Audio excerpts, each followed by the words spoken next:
Guten Tag and welcome once again to Tinker, Tailor, Soldier, Fry, the Let's Try program here on the mighty Loading Ready Run Video Entertainment Network. My name's Ian and I will be your navigator through today's proceedings as we decal the dino, as it were, or quite literally.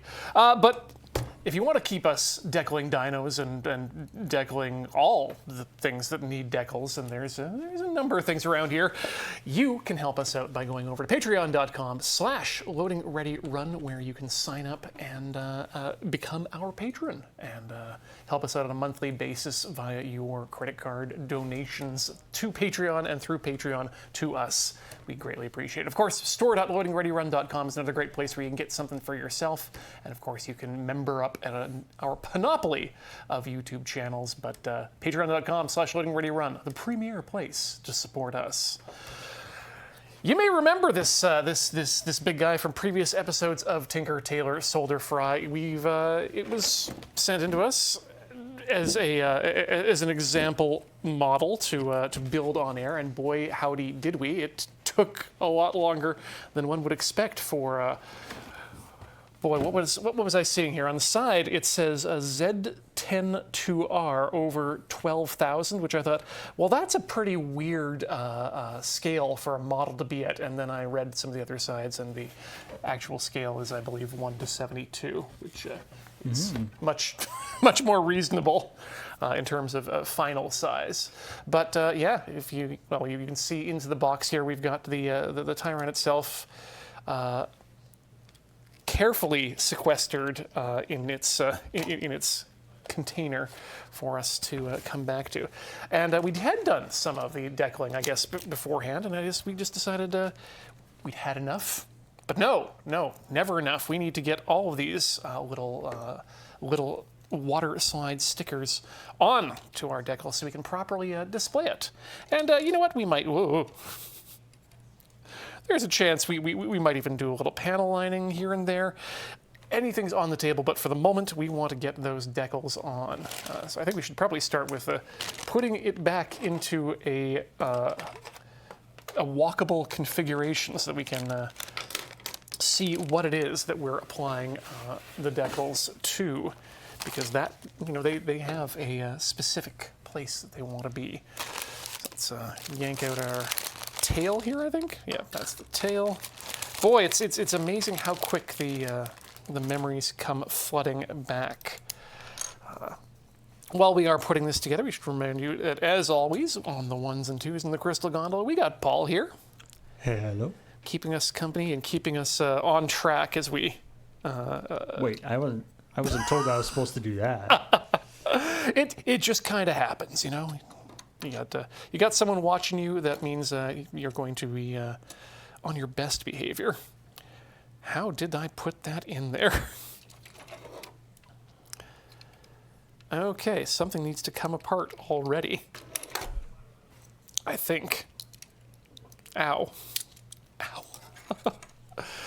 These are very pointy pieces. Okay, so now I see how that comes together. And I've broken it already. Wow, good job me. At least all the parts are here. You'll find that this is an important part of model building, is the coming back to it and figuring out what state did I leave this damn thing in, and how do I get it back to a known good state. But if you got your own models, this is a good time to sit down and grab yourself a pot of water and settle in, because this is probably going to be one of the more chill Tinker Tailors we've got. Very little chance of fire. However, eagle-eyed viewers will note that we have already drawn blood on this episode. This is not due to anything I've done here now. There was a small accident which I thought had clotted earlier today, and the answer is not completely. So we'll just. Oh no! The Stürm Tyrann has drawn blood. Well, has started blood going anyway. Yeah. So you know what? Rather than anything else, we're just going to start by putting on our gloves. This is something that I mentioned last episode, and something that's been on my hands for a good number of weeks now, as I'm working on a model for the local model exposition in April. Ooh. And I think it's now, I'm considering it finished after, God, this week has been not great for me that way. Started off finishing up the decals. That was good. Then time to spray on your top coat, which is, normally pretty easy until you discover as you're partway through your first brushing that your top coat has started to clump up in the bottle and is now clogging your airbrush. Oh no. So 3 deep cleans later, after I finally realized what was going on, got some new top coat, started painting it up, and it's not coming out at the right pressure. It's not coming out smoothly. Why is that? And why is my tank of CO2 suddenly empty? Oopsie doopsie, turns out there was a hole in my hose. And so was another problem. But hoses have been replaced. Top coats have been replaced. Decals have been repaired because, again, issues with the paint causing some of them to lift off a bit. But we're fine now. Everything's good to go for April. Now we just need to make sure that the kit doesn't explode between now and then. But decaling is one of my favorite parts of this of building, so I figured, hey, let's continue on with the tradition here at home. Oh, I forgot how good these manuals are. Maybe after you show it at the expo, you can show it off on stream. They're possibly, yeah. There's also a chance that we might just go down there as a large group of people and do our own model exhibition there as loading ready run members. But ooh, that'd be fun. Yeah, I think that would be a great time. I know Cameron's very interested in heading down there and possibly exhibiting some of his minis. And I think we may have convinced Matt that he should come over to the island. Oh yeah, and show off some of his gunpla work as gotten well. Big into the gunpla, hasn't he? Yeah. Culminating with that fantastic Grandpa Gundam that he gave away in Desert Bus this year. It's just amazing work. But so the big thing about the gloves is it keeps your hand oil from getting onto your Gundam, because of course you're washing your parts after you cut them out from the sprue to avoid any extra oil, because that oil is one of those things that will cause decals to lift a bit if you're not careful and if you're not using all sorts of solvents. The other benefit of wearing nitrile gloves while decaling is that, unlike your bare fingers, which are covered in oil, but also covered in lots of ridges, which things that are sticky like to stick to, these are smooth. So you can actually use your finger to nudge decals into place a little bit if you want some gross movement there. And they make little farty noises too sometimes. So that's great. Which is always fun. But yeah, I was just mentioning I'd forgotten how much I liked this manual for giving you the sections, and I'm not sure if it's on the secondary camera there, but the sections are actually laid out along the edge as to where the tail is built within the manual, where the backpack, the bust, etc., etc. So I can get right to that point where I messed things up, and then hopefully put it back together in an easier manner. Did some things fall off of it during storage? Is that what happened? Yeah, the tail decided that it was going to completely disassemble, well, not completely disassemble itself, but partially disassemble itself in a way that meant I can't or couldn't put it back together. Yeah, here we go. This is how the tail is supposed to come off, which is just sort of a small piece, sort of like U-shaped. And it'll go on a peg. It goes on the peg here.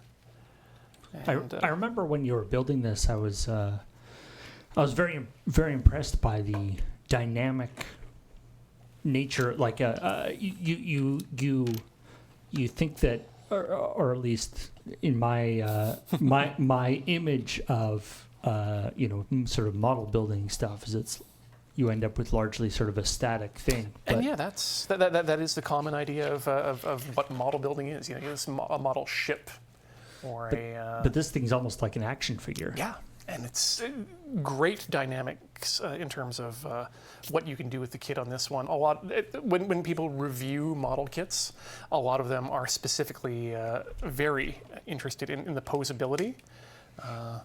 Noting one person recently on one of my forums was reading a third-party Gundam. I'm going to leave you alone for a second. Gundam-esque model. Actually, I'm going to move that out of the way further.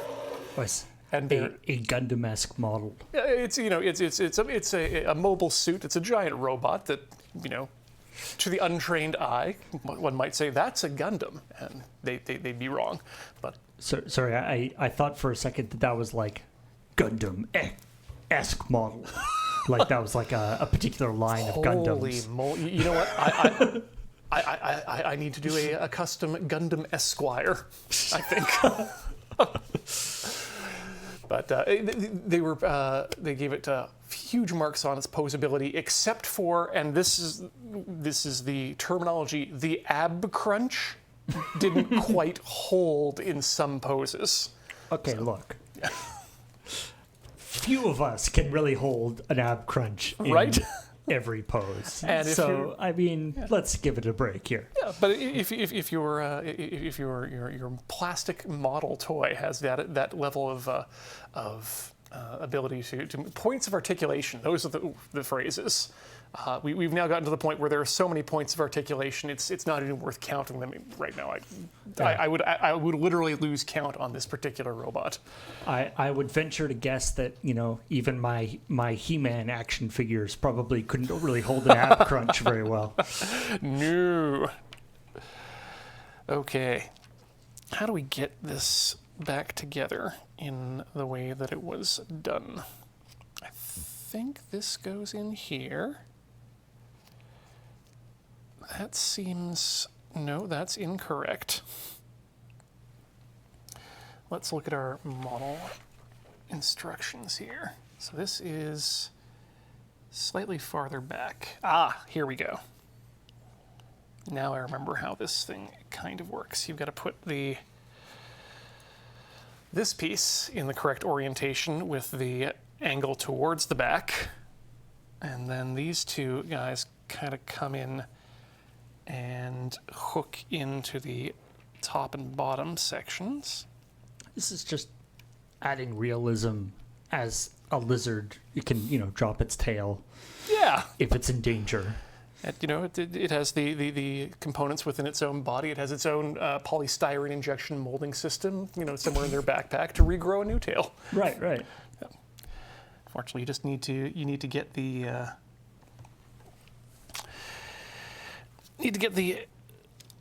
pilot out with their gigantic plastic cutters to cut it out of the sprue. Although at 172, I guess that wouldn't be too huge. They'd probably just be about the size of bolt cutters.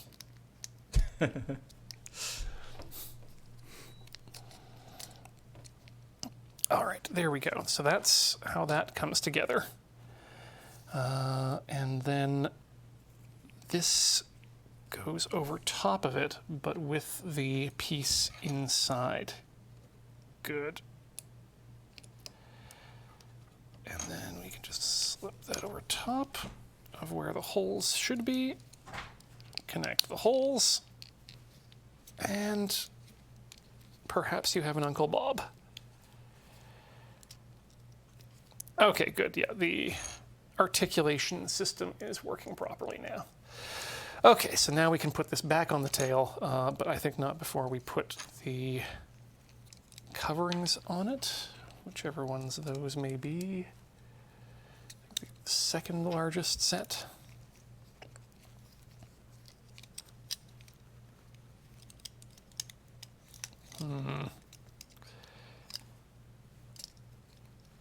Don't know if that's the one for that one.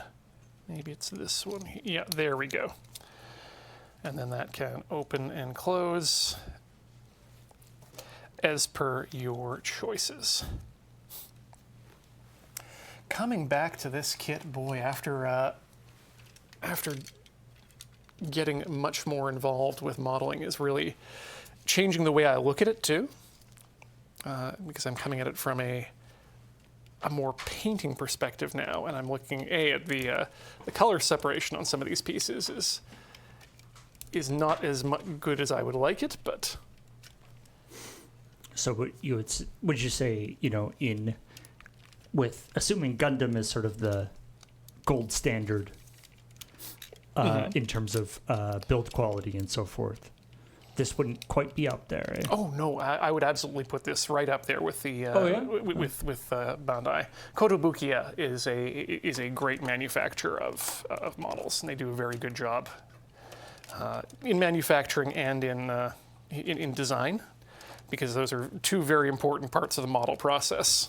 Right. The design is how you get all these cool little gimmicks and moving parts, and then the manufacturing is actually how well these parts fit together, how much shrinkage you got in the plastic, and how well they stay together. And I'm not sure when this model was designed, but I would say that it's probably as good as any good quality Bandai model is from a similar era.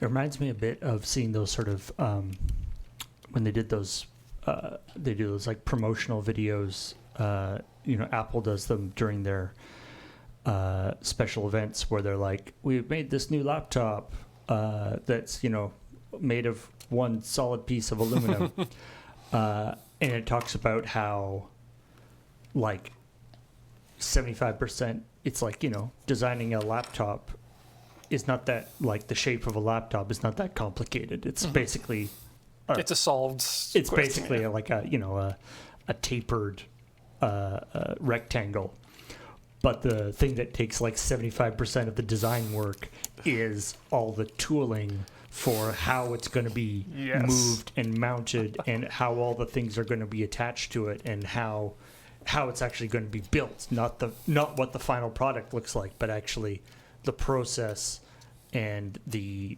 how it's all going to be fitted together in the building process. Yeah. And how it's going to, and it feels like this is, is the final dinosaur going to look cool? But then how is that actually going to happen? Mm-hmm. How is that going to be put onto the sprues? Are the different pieces going to be separated? That's the actual, the real That's skill, the hard part. the skill in the design. Oopsie. When things start falling off that I don't know where they came from. Oh, I know where that comes from. That's just a little piece of red that can come on later. The guy in the cockpit is like, wait, what was that? Don't worry about it. Sensors indicate something dropped. Well, no, don't worry about it.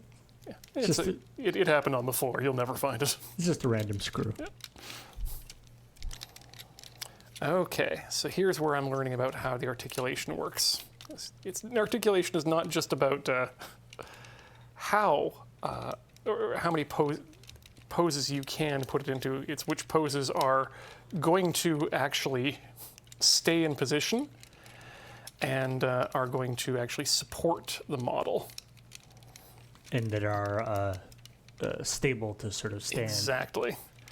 And so here we've got it's a dinosaur, so you're going to want to pose it in ways that mimic the way a dinosaur would normally pose itself. Stand, I guess, is probably the correct word there. Okay. Oh wow, yeah, these wings just come right out and look really cool. Yep. And then sometimes they just come apart. They come right out. Yep. Now, is this something that, like, in the final steps of making this, you might, add some extra, glue or something in this in order to keep these pieces a little bit more long-term? Yes, though not the way you think. Rather than There are some kits out there that are notorious for not being able to hold a pose at all, and those ones we generally referred to as hand grenades. And those ones, yeah, you might want to find a pose that you like and really glue things down. But for most models with a loose joint or such, you can get away with just putting a little bit of super glue on the end of the joint. It's like not the end piece, but on the actual pegs that come out, rather than on the internal receptacles, and that adds sometimes enough matter or enough roughness to the joint to actually hold it in place. Another one I've heard that's good for that is white glue, which, as you know, never really quite dries completely, but does end up with that sort of a tackier section. So you're not actually like gluing it together. You're just using the glue to add a little bit of extra. Build up some robustness in the joints. Right. Oh, that's interesting. Okay. Mm-hmm. But, so that it's still movable. yeah, because you want to maintain that posability of them. That's the whole point of them, right? Well, not the whole point. The whole point is you build a cool robot and you get to look at a cool robot. But that's true. Captain Asparagus brings up the good point that in a combat scenario, what do the little T-Rex arms do? These little things? I think they're really just there for silent communication with your wingmen, so you can give hand signals while you're inside the robot.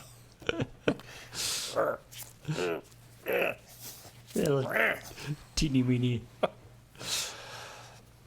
So we've got some decals on here already on that side. I think let's work on mirroring that. Mm-hmm. And for that, well, actually, even before that, I'm going to do one thing here, which is repair a decal that's starting to disadhere from the plastic. And this is something I had to do today while I was taking some photographs of the entry model that I'm going to use. Mm-hmm. So most of the time, you can get away with decaling by just using hot water. Or not even hot water, just standard room temperature water. I like to use hot water because it loosens the decals faster. Be aware that you may end up damaging the decals if your water is too hot. They can end up coming off the paper and crinkling up, and at that point you're done. You can recover decals pretty well if they come off. You can pick them up with your brush, re-energize them in the water, and get them back in there. But yeah, once they're fully crinkled or torn, you're pretty much done there. Right, because the whole thing with decals is they're so thin. Like the material is as thin and delicate as possible to be, so that it doesn't sort of sit proud of the surface that it's on. It's a twofold thing there. You want them as thin as possible for conforming to the nooks and crannies, and also to avoid being looking like they're anything but painted on. Right. As opposed to looking like a sticker, transparency-wise. And there's a couple of things you can do to help out with that. These are two sets of chemicals that I use when I am decaling: Micro Sol and Micro Set. Mm-hmm. They come in different names. Tamiya makes some versions of them as well. You'll note that they are vastly different levels in the bottles, and that's mostly because I tipped over the Micro Sol one a couple of times. Is it because you use it a lot more? No. And in fact, I'm going to be using it a little bit less than I have been in the past because my technique has improved.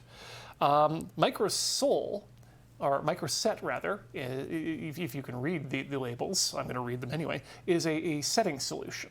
It softens the decal, it adds to the adhesion of the decal, so it sticks better to the plastic, making it look proper and not peely. The Sol is a solvent for the decal material itself, so that it makes the decal incredibly soft, to the point where you can end up damaging it or distorting it. But the purpose of making it soft is so that you can work it into the nicks and crannies even more so than just lying it down flat, and you get that true painted on look with that. But we're going to mostly be working with the Set today. Micro Set can also be used for removing decals should you wish to do that, but I haven't really had any issues with needing to remove a decal that even just a little bit of water in a brush can't handle. So tool-wise, you're going to need a few things here. You're going to need a bowl of water, which you're going to use to rehydrate the decals and get them lifted off, or at least ready to slide off the paper. What I like to use, I've seen some people out there who will just put it in the water and then use tweezers to grab the edge of the decal and carefully place it on the surface you're working on.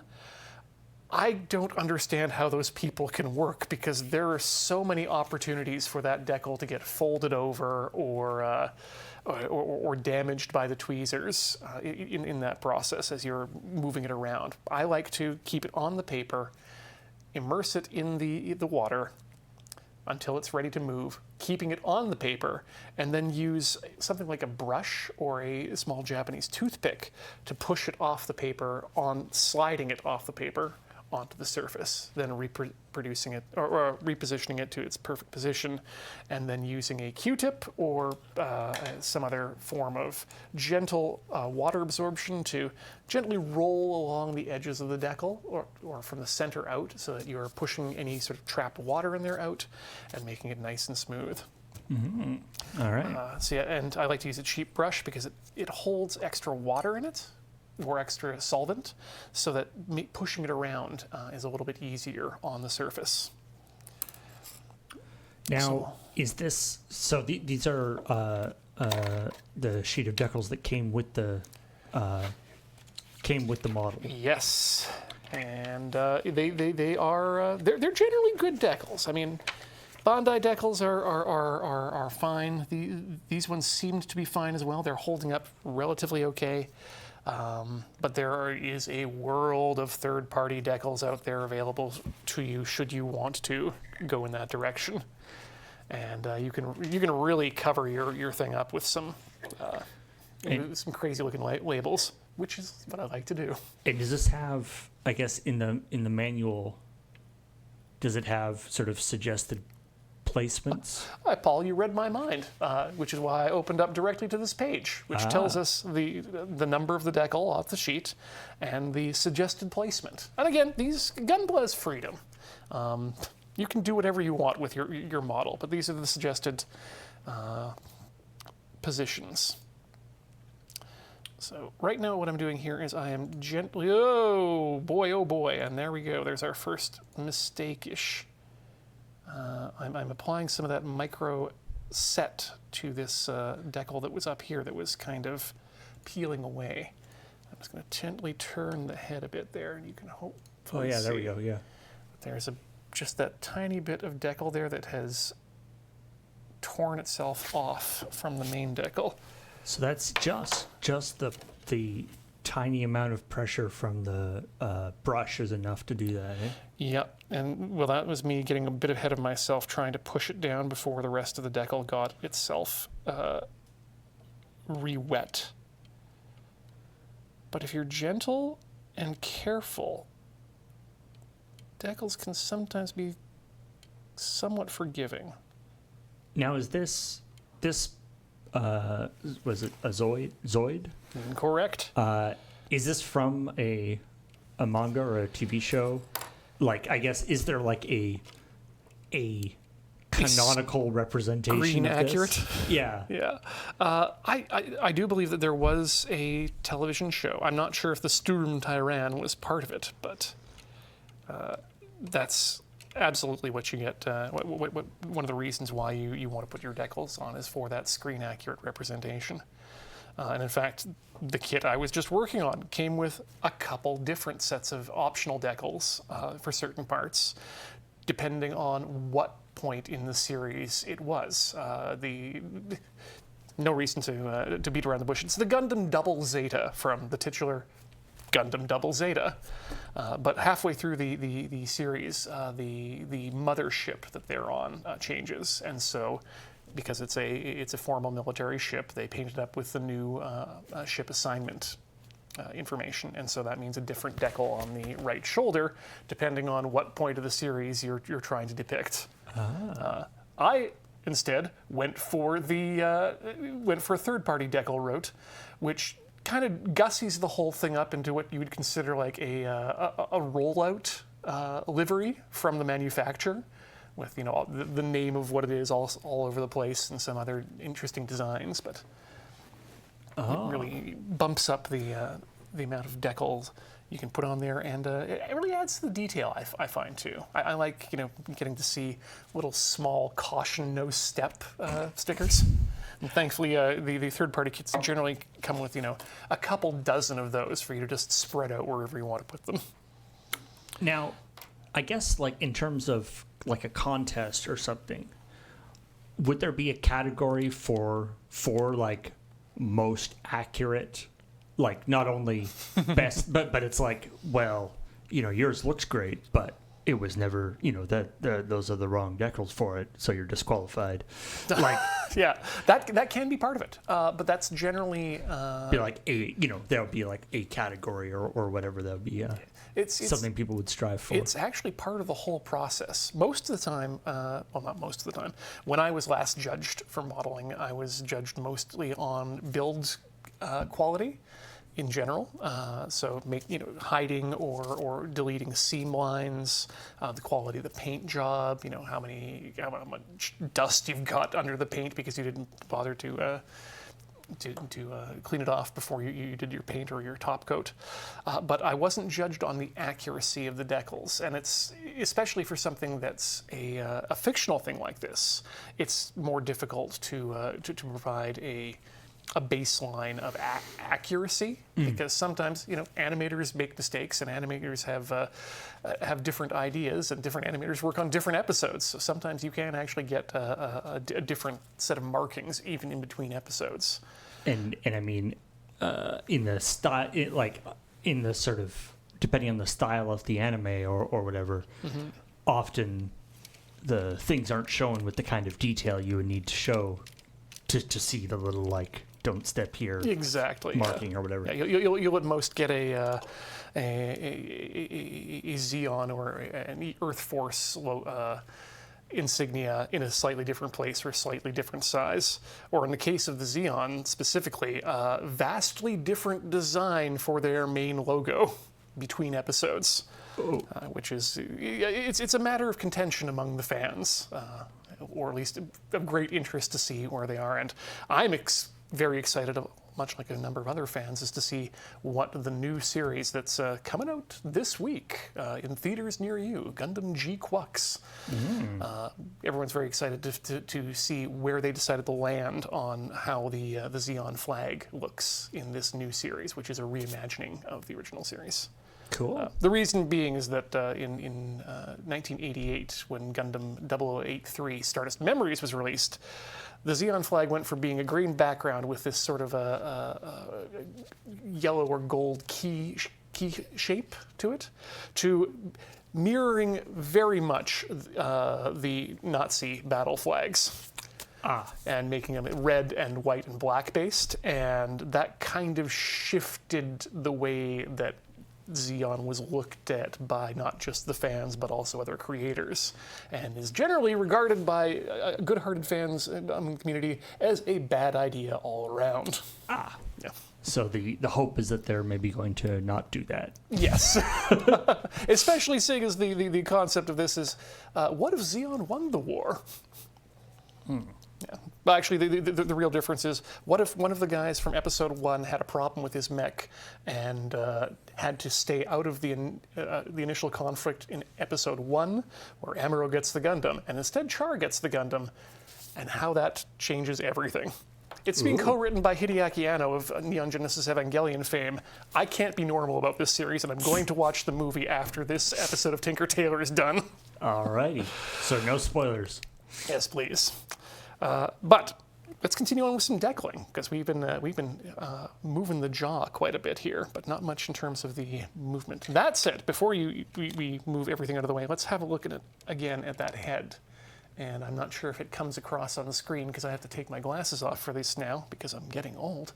That should be a lot smoother, and you should barely be able to see the tear on that decal. So I Looks think, pretty darn good to me. yeah, I think I'm pretty happy with how that looks right now. What does it say? EBT? Or Yeah, EDB? EDB. EDB? Ooh, right, that's right. There's some writing on some of these decals that I definitely can't see. Okay, so let's move this over here. Because even though we've built everything together, it's so much easier to do your decaling if you break things down into smaller pieces. So we're going to do that. I'm going to put this piece back here because it'll lay flatter if I don't. Now I kind of love the idea of like going totally ham with all sorts of different decal, like making a Gundam look like a busking musician's guitar case. Mm-hmm. Like just not just decals from that particular thing, but just like everywhere, so it actually looks like it is covered in stickers. Yeah, I mean, you could get that look probably for if there was I'm sure there is a model out there of the Akira's bike with all those different sort of stickers on it, much like a guitar case. Yeah. In fact, that's something that I have to do. I probably won't do it on Tinker Tailor Solder Fry because it will be just me mostly doing things at a computer. But it is possible to make your own custom decals, which is great because that means you can make decals of whatever you want. In fact, that's what Matt did for his Desert Bus Gundam, was made custom decals that look like Gundam decals but are all Desert Bus and Desert Bus related, either DB for the unit shoulder patch or using the tree logo. Oh, that's super cool. Yeah, it's very cool. But I am trying to. I have the kit, and it will probably be the next kit I build. But I have a kit of my Mini, my Austin Mini car. And what I want to do is make some custom decals of the stickers that I have on it right now, that it came with, because it has a certain amount of memory to it, and I am eventually going to have to repaint that car due to some small rust issues coming up and some chipped paint, which is starting to bother me. So you can replicate the stickers that are actually on the car. The original look that it had, because that way I don't have to be precious about the idea of I have to source new stickers that look like the old ones to put on the car. No, I can just leave it nice and bright white by itself. But I did I used to work for a museum design company, and we were doing a particular part of an exhibit that was supposed to be, it was going to be like the whole exhibit was sort of about BC and stuff, and so it was going to be, the idea was a VW van, one of the sort of iconic VW vans, right, that would just be like totally covered in bumper stickers from all sorts of different places in BC. Places around BC. Right? That's really kind of cool. The problem was, really nice, iconic VW vans are actually very well sought after. Very well sought after, expensive, and held by collectors who don't want stickers on their car. So we ended up printing them all out onto printable magnets. Interesting.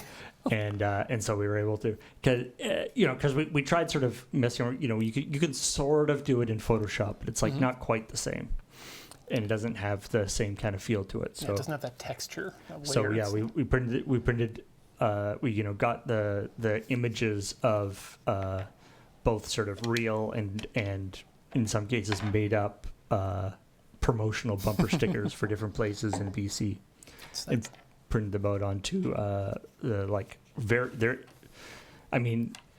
printable magnet sheets are kind of terrible for almost everything because they're so thin that they're hardly magnetic at all. And they're actually kind of expensive, too, to get them printed directly on. I only know this because I follow the curator of the Vagina Museum in the UK, and they are currently in the process of doing their own paste of paper onto these magnet sheets because printing directly with magic sheets was too expensive for the museum. But they're incredibly bad magnets, so they only like these are big sort of bumper stickers and stuff, and they only barely hung on to the thing. Wow. Yeah, they don't make actually very good magnets, but it worked out okay, at least for the picture. Yeah, because I suppose doing it as just a vinyl wrap in Photoshop would not look the same for the photo. No.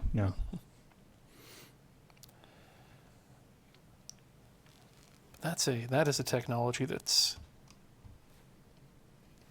I think, a lot of fun for customizing a large vehicle.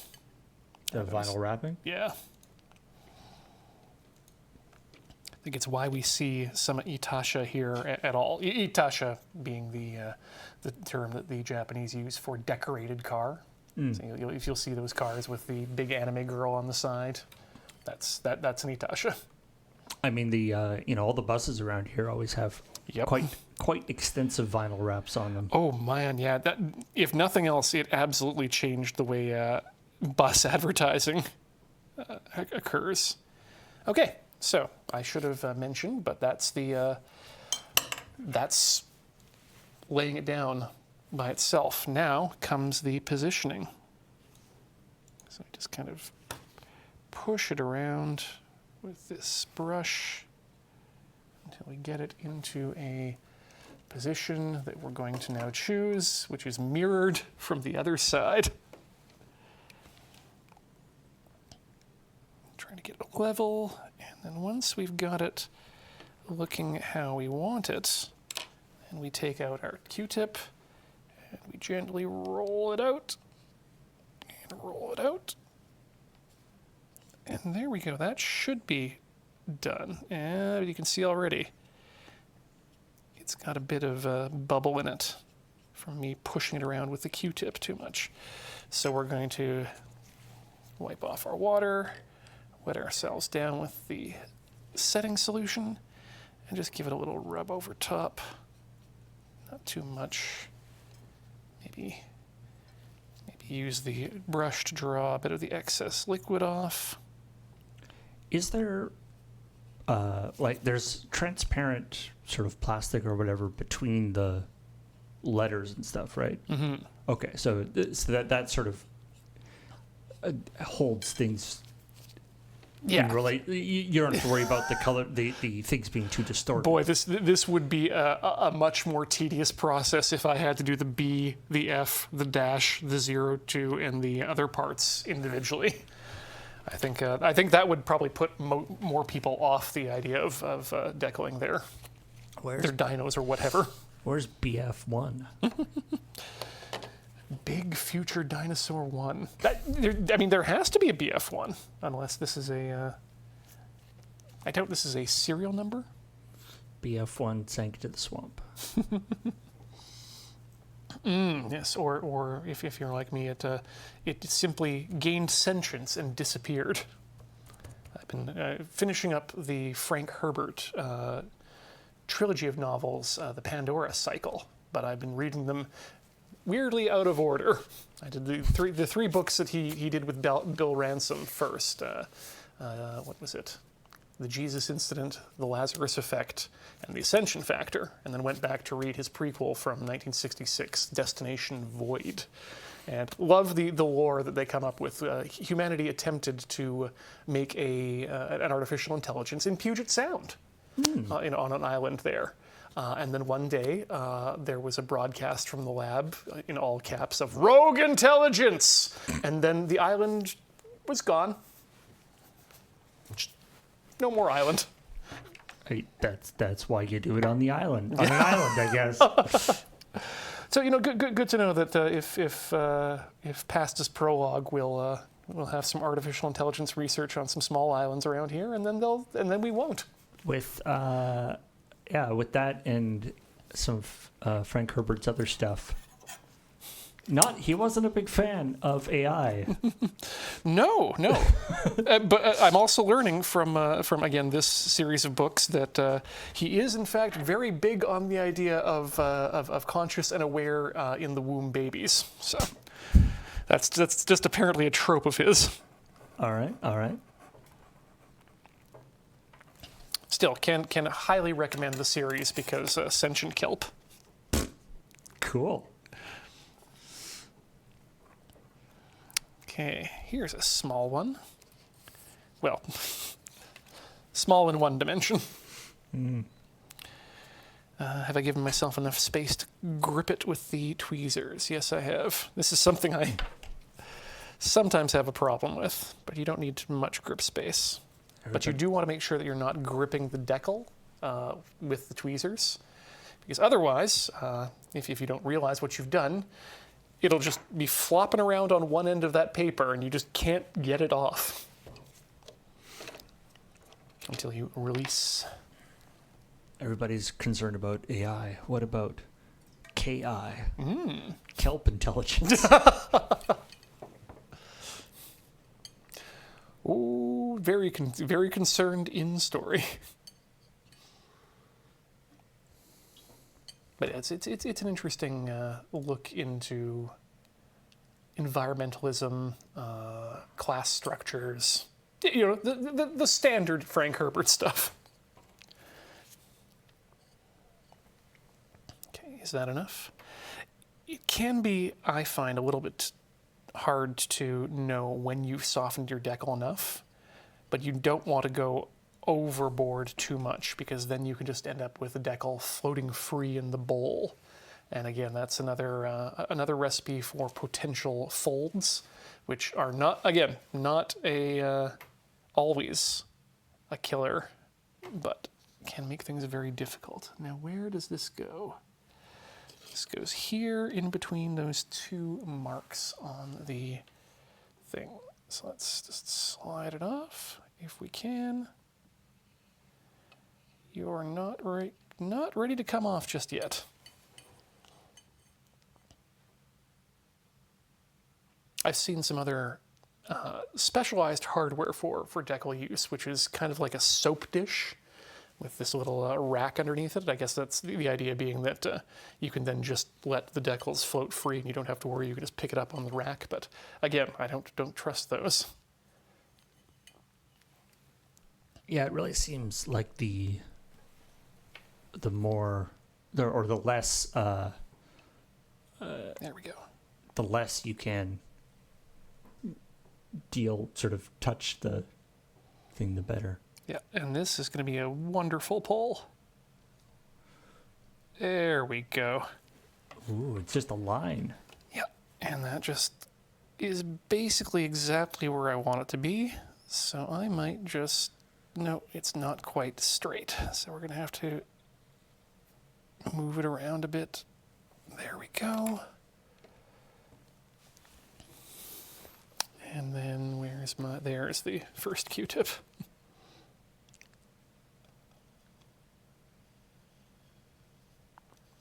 Okay, that's not bad. Yeah, wow.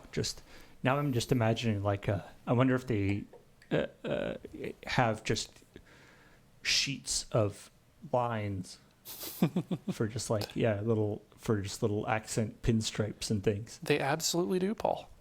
And in fact, they'll be either ones of generic lines or specific lines that are common to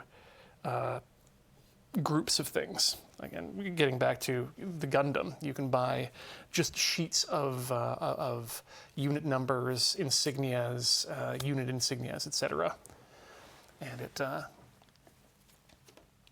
I ended up buying a bunch of those or not a bunch of those, but a package of those to customize my Beyblade for the past Desert Bus. Again, to make it that Nice custom version. So I put all sorts of Xeon logos all over it, gave it a number, and yeah, it looked great. And then one of them came off on my hand because I was too sweaty, and then wiped my scalp and had a decal on there for at least a couple hours before I noticed it. I guess, like, decals and temporary tattoos are actually kind of a similar methodology. I think so, yeah. I guess because they've got to be flexible, they've got to adhere to a body of some sort. All right, let's do the same thing, but this time on the other side. So that means a 12, which is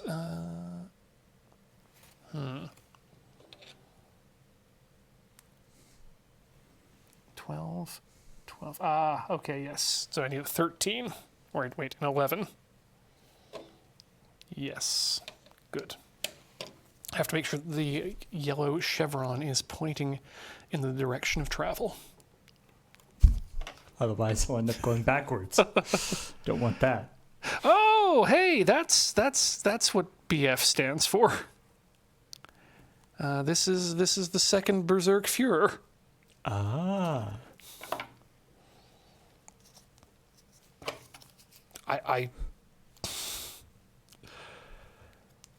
I'm not going to make any other guesses on other Berserk Führers, but Wait, not Fury?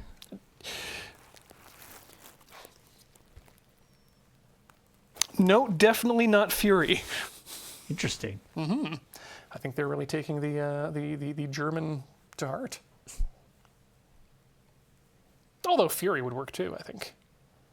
Somebody mentioned that the BF1 was Berserk Fury. Oh.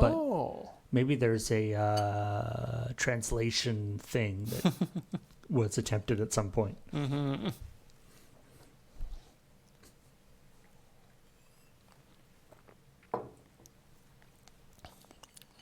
But I guess if the Tyrannosaurus is the king of the dinosaurs, then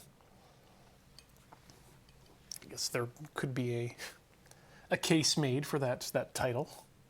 Yeah, it's one of those words that does not necessarily by itself have negative implications. Yes. But by association, it has. Yes. Yeah. Something tells me that just from the cover art in this box that this is not World War II Germany. I think you may be right. Yeah. Wild speculation. But all right, let's get that off the... No. These decals are just really like to hold on. And it's unfortunately one of those things that, again, because I keep hammering on about the don't leave your decals in the water too long. I mean, I would love to be able to throw the entire sheet into the water and just be able to pick them off. But no, what would happen is they would all fall off the sheet and then they would all start touching each other. And once that happens, that is a game over. Then you just have a big bundle of plastic that doesn't go anywhere. Yep. Okay, let's see if we can get that on there nice. Oh, there we go. Nice slide. And on. Nice. Ooh, big old bubble there too because of the water, but that's okay to have right now. It's gotta get moved around. One of the tools I didn't bring, because it's not one that I usually keep in my toolkit, specifically is those Japanese chopsticks. And this is one of those situations where I would probably switch over to that for getting the final alignment done rather than the brush, but this is not a brush I use for anything other than decaling, because it gets really jammed around. Ooh, gotta try and use my finger. There we go. That's a little more how we want it. Now, that's one of those things that you would definitely not want to do without gloves. No, not one bit. All right. I like how that looks. So let's add a bit of the setting solution. Now, one of the cool things about, Gunpla and these kind of models is that they have, the different colors of plastic and stuff, and they're sort of, obviously you add decals and you do the panel lining and stuff, but it seems to me that, fully painting the miniature is, or the model is not that common. I would say I wouldn't say it's 50-50 because you're absolutely right. There are a lot more people out there who are building the models and then just doing nothing with them, honestly. It's a ramp up, I think, in how much effort and time you want to put into these things.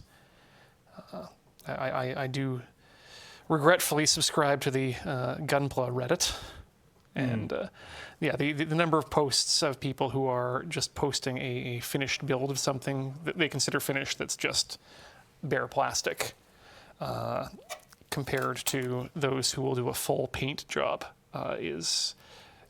it's probably about close to 10-1 in terms of the posts I've been seeing recently.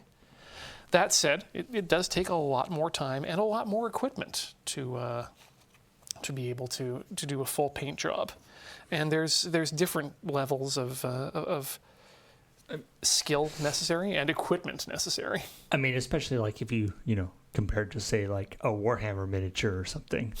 Yeah. This is a whole different level of size. Mm-hmm. Oh, especially in terms of size, and I think that's why a lot of people like to stick to the 1:144 scale models, because there's a lot less to deal with. But if you're interested in getting started into painting things like that, I know a lot of people have a lot of success with Gundam markers, which are not, in fact, just a marker. They're paint-filled markers that you can either use like a marker to put paint on, and I know people who do airbrush painting who will use those markers to paint in little pipes and such on the inside of their frames, or little bits that they don't want to have to mask to hit with an airbrush. Right. Some people will even do literal brush painting, thinning their paints like they do for Warhammer and brushing it on. Some people will rattle can paint. Like for something like, say, this guy, would somebody who is trying to, do it up super fancy, take the, like the parts on the thing that are red plastic, and you would like prime it white and then go back over it with red again, but like more... but add in all the sort of shadows and highlights and everything. But it would still be red. More likely, what you would do is you would actually prime it black if you're painting red over top of it, so that way you can get the shading in easier. Right. Yeah. But yes, exactly that way. Or if you can change the color completely.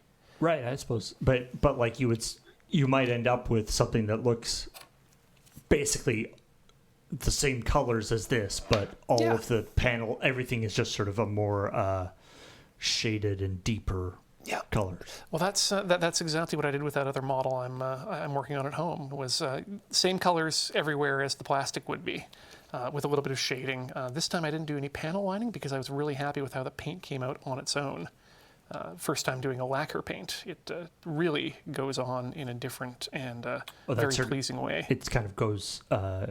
It goes into the cracks and things to sort of do that shading itself almost. Exactly, yeah, exactly like that.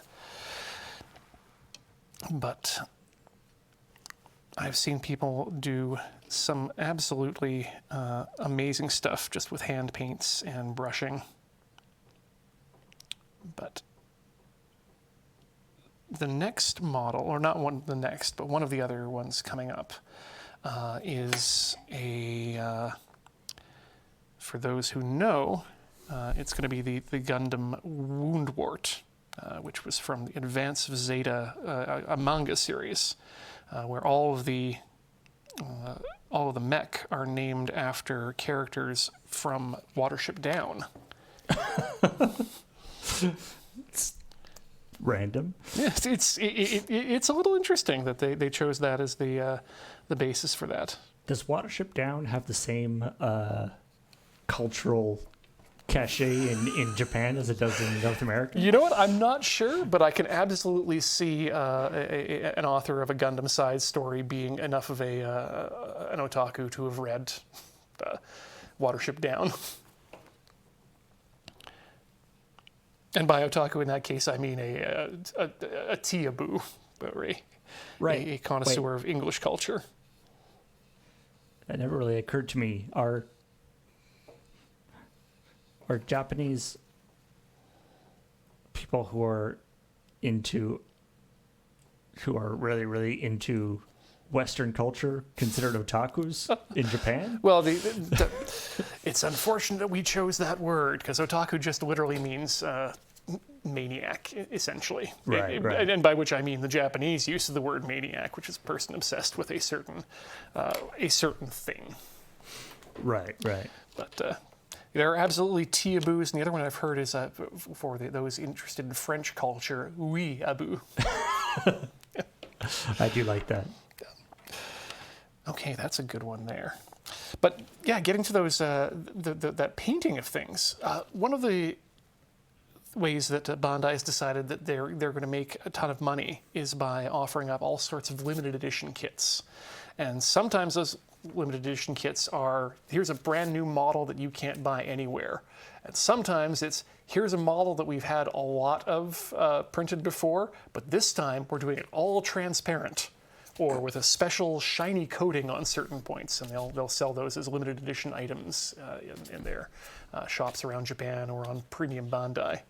And for me personally, and people like me, I guess, who enjoys the act of painting their gunpla, those make absolutely no sense. Because why would I need to spend extra on a special transparent one when I'm just gonna paint it up in my in the colors that I want anyway, and cover over whatever special coating they've got on it.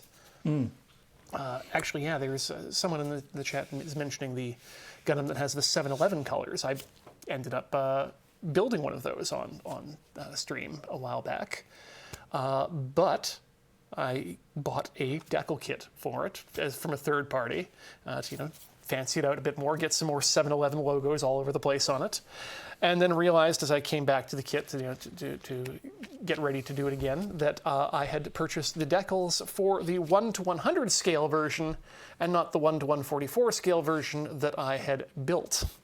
So everything was oversized. Yeah, so it's kind of incompatible with the model.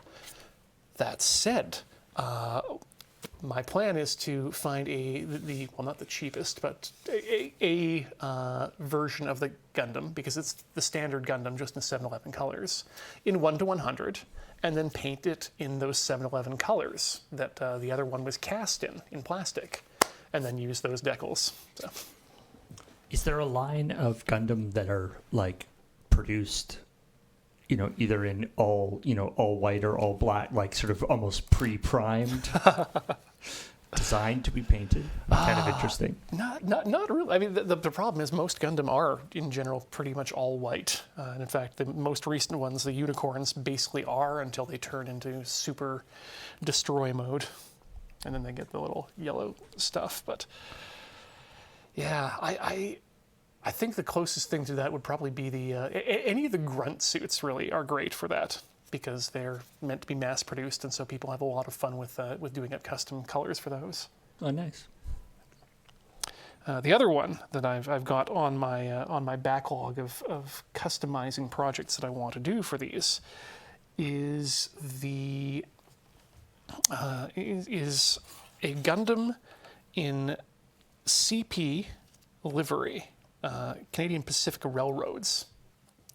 Specifically, that sort of orange and white that they had. But specifically, what I want is CP Airways, the orange body with the tail livery of that half white circle and a red triangle in it. Deeply Canadian, and would certainly look interesting. But I have a soft spot for Canadian Pacific Airways livery. And luckily, at the last model show, I was able to find someone who had a decal sheet for a train set of CP, so getting me those necessary decals. So I don't have to make them myself. I just have to apply them appropriately to a Gundam, where they would put that sort of thing. Oh yeah, and then in terms of other custom paint jobs, there's also I want to find a VF1 Valkyrie from Robotech/Macross and paint that up in the colors of a TF trainer from NASA with that red, or not red, but white base, royal blue and gold filigree.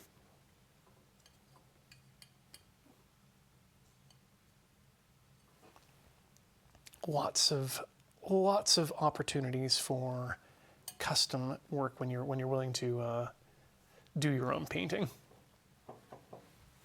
I should keep these glasses over here. Oh, there we go. Now I can see the chat here. Throw those up there. All right. Now this needs to go directly in front of the little ridge space here. And, okay. We have a slight variation on this one. One side gets this EDB BFO2, and the other side gets a sort of a snake insignia. Love a good pod.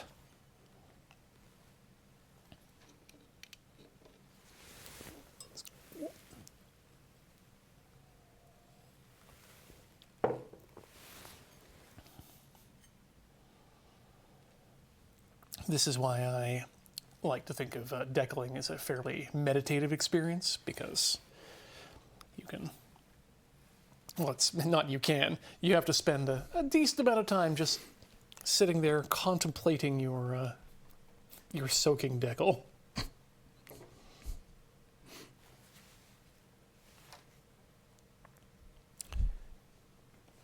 we go.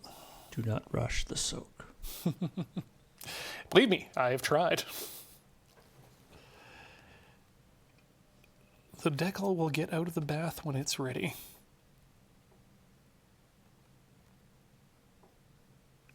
Okay. So here we go. I don't think this is a good one to give an example of the sole, but I'll try and find, by sole I mean the solvent fluid, but I'll try and find a decal we can lay down over top of some terrain to give an example of that. Somebody was mentioning that, saying the design and text and stuff of those bottles hasn't changed for like 30 years. Oh, glad to hear that.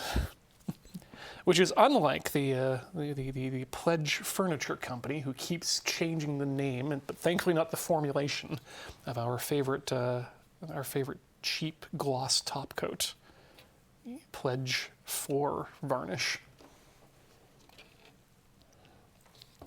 Which is something that I would normally put down over top of the paint job before I started the decaling. But because we're going directly onto plastic, I don't feel that's necessarily necessary. So like a gloss coat doesn't interfere with the sticking of the decal, eh? No, and in fact, it actually is generally better than a matte coat, because a lot of what's holding down these decals to begin with is just that static cling. Not really a static cling, more of a not suction. Like surface tension? Thank you. That's what I'm looking for. And then you're letting that as it dries, the glue hopefully takes root. But that's why you can get those lifting of the decals, like what happened on the head while it was in storage. And so you'll generally put down your decals on the smoothest surface you can, which will usually be either, in this case, bare plastic or a gloss coat top coat. And then after you've got your decals on, you'll either add another gloss coat or a matte coat or something to seal those decals up again, so that they're, again, further less chance of it coming up. And this is where it becomes incredibly important for you to know what your paints are made of and and how they interact with each other. For example, if I was painting this in acrylics, I'd probably want to put down some sort of, well, definitely another acrylic top coat would be compatible with that. Less so with lacquer top coats, and even less so with enamel. If you're going with an enamel top coat, never put that down on top of an acrylic. They will interact, and you will get a absolute mess that you didn't need to deal with. But you do want to put down, you do want to put enamel on top of a. Wait, no, I'm getting that wrong. That's right. You want the acrylic top coat for an enamel paint, because that's what the panel lining system works with. They are lacquer based, and the lacquer doesn't interact. Sorry, they are enamel based, and the enamel doesn't interact with the acrylic. And so you can easily then just use a Q-tip to wipe away any excess of this panel, this lacquer-based or enamel-based panel liner on it. But you got to make sure that you're putting down a non-reactive layer before you put down something that can that can interact with it. Right. So the final Gundam might have quite a few sort of layers of. First sort of the plastic, and then the primer, and then the paint, and then the sealant, and then the decals, and then another layer of sealant, or then the panel lining, and then the sealant. Exactly. The one that I did on Tinker Tailor over the course of that long period of time, I believe that had a primer layer, then in base paint for coloring, shading and main color on top of that, then the layer of acrylic clear coats, decals and panel lining, and then I don't know if I did another clear coat on top of that or went straight to the matte. So it's either 5 or 6 different layers were applied to that. And that's pretty normal for a painted model. Mm.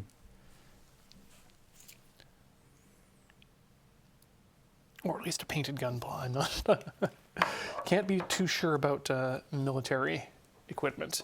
And getting back to a much earlier point, that's where you definitely do want to have the proper decals and whatnot, because those are the grognards that will go to the museum to source the colors for their paint jobs.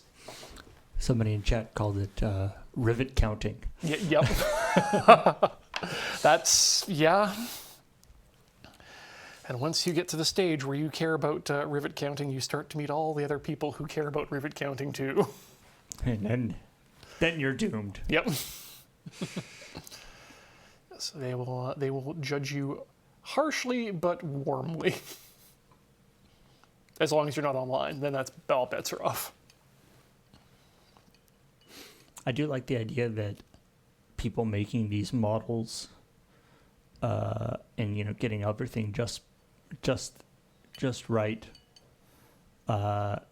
probably taking more care than the actual, because a lot of these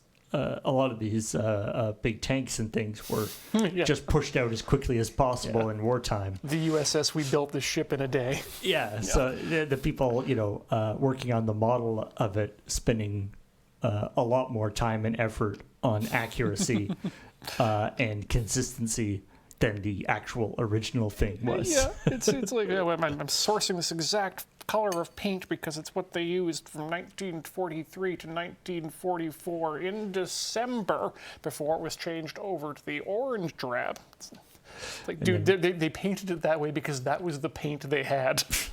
Yeah, and depending on which one you look at, it'll look different. Yep.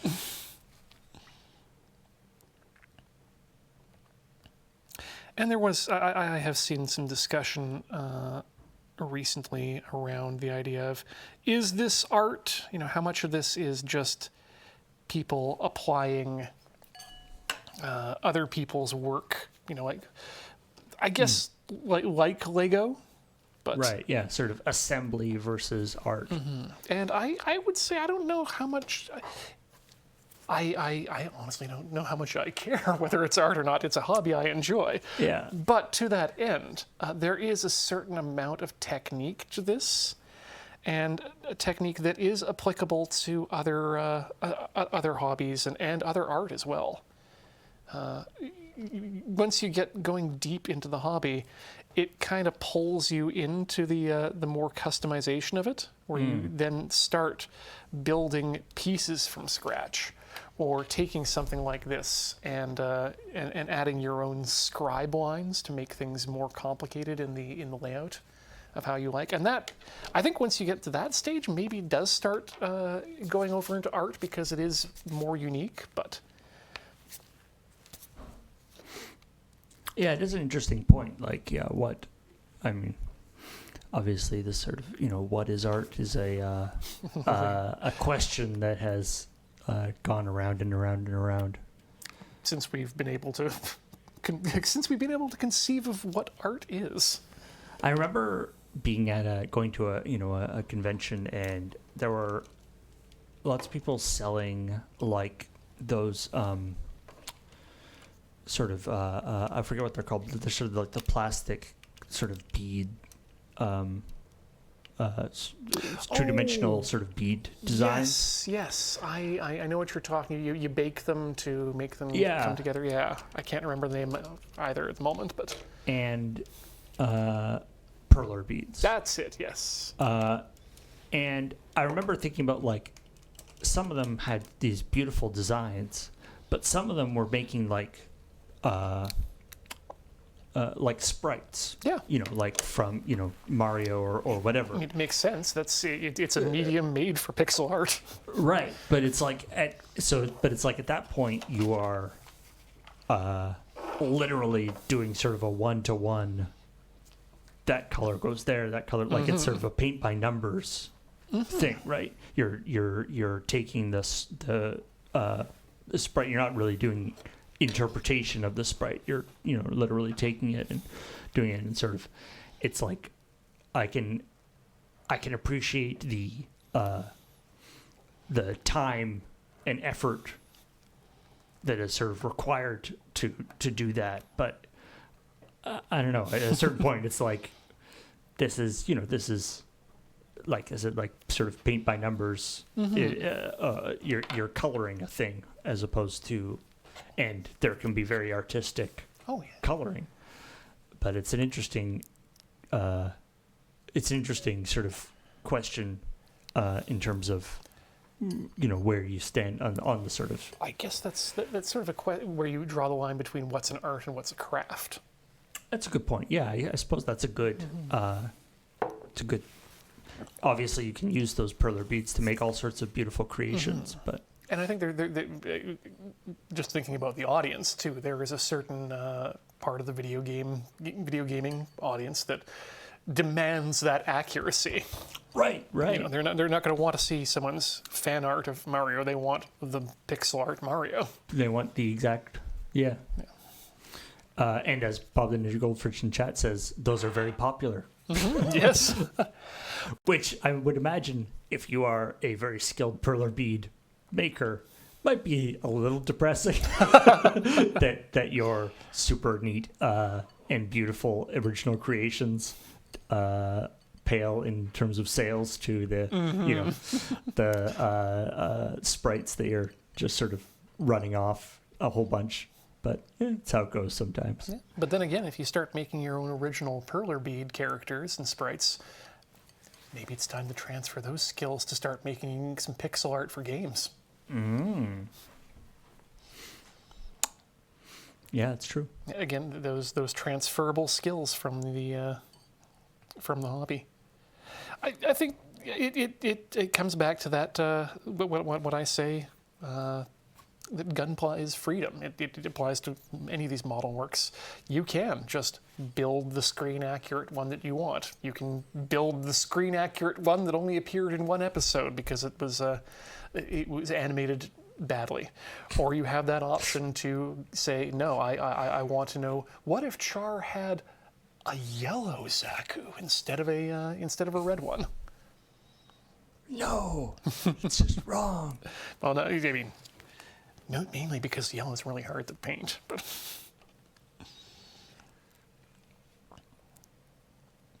you have the option to make it how you want it to be, and the rule of cool is the only one that applies.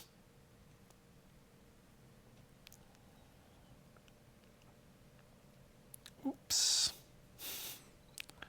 It's still cool. Oh, come on. I'm not sure if this is coming across, but I'm just pulling this off a portion at a time. Oh, okay. Get in there. And then slide out. And that's how we do it. Nice and smooth. Everyone's in formation. And then let's just roll off some water and then give it some vinegar water, which is, by the way, essentially what these Decaling solutions are. You can literally smell it in them.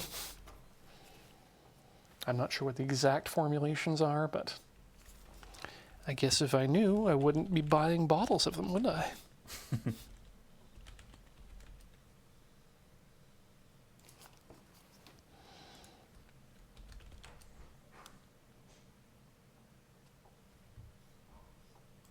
Okay, I like the way that looks there.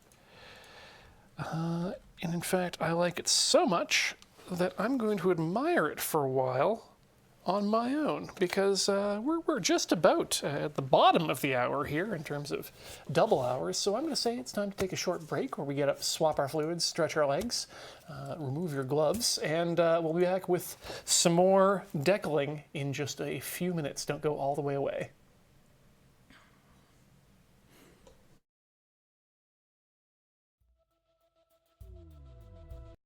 Welcome back to Tinker Tailor's Solder Fry, where we are Decaling the dino, specifically the Stürm Tyrann, or Stürm Tyrann. Hey, it doesn't have the umlauts on the box. So, do you have umlauts? I mean, Sturm is appropriately written with an umlaut, but do you do umlauts in the stenciled fonts? I do not know. Yeah.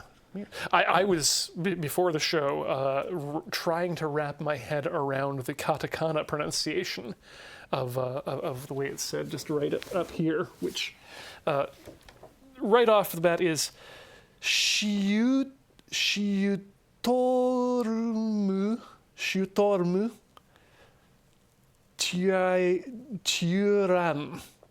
Stürm Tyrann. It mostly works. Yeah. It says what it is on the box, and of course you've got the English version, or the Romaji, there as well to help you out with the pronunciation.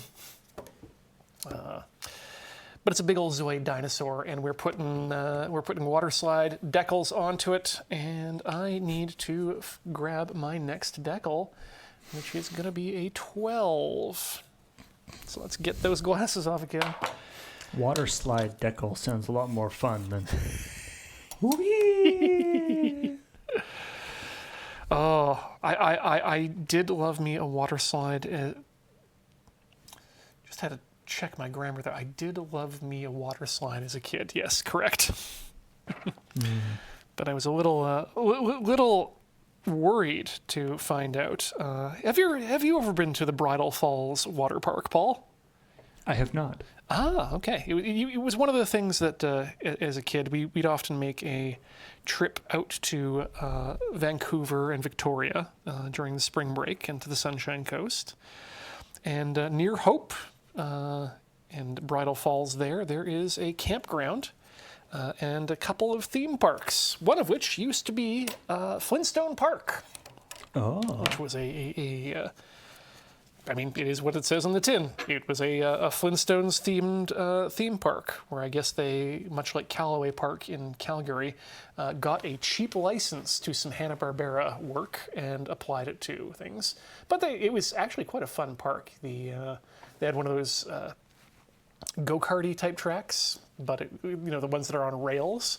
But at least they let you pedal it yourself. So if you're having fun with your rivalry brother, you could slow things down and slow roll and bump them backwards. They had a wonderful little river ride that was, again, Flintstones themed in these dugout canoes that were made of fiberglass, and just you paddle around a river for a half hour. It's loads of fun. And then the next day you're there, you go to the Bridal Falls Water Park, which is a nice outdoor water park. One of my, I bring it up only because one of my biggest fears has been realized at that park earlier this year, which is having a big old tear in the fiberglass of one of the water slides, causing some very massive injuries to riders. Oh, jeez. Yeah.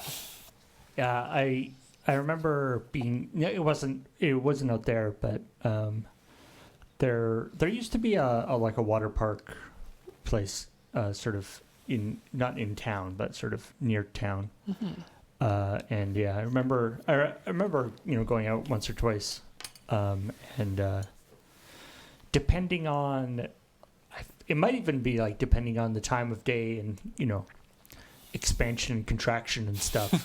The really getting in touch with the seams between the different parts of the water slide as you're going down. Yeah, no, that's you just think about that one little splinter of fiberglass coming up off the slide, and now that's in your butt. But nope. The local the Oak Bay swimming pool just has like a very standard water slide that would they only turn on every once in a while, but mm-hmm. It was great because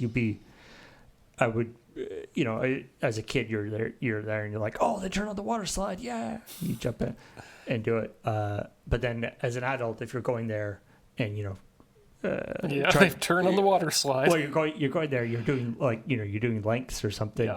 And then they turn on the water slide, and suddenly your lengths are kind of diagonal instead of straight because it's blowing you sideways. You have to avoid these ballistic children.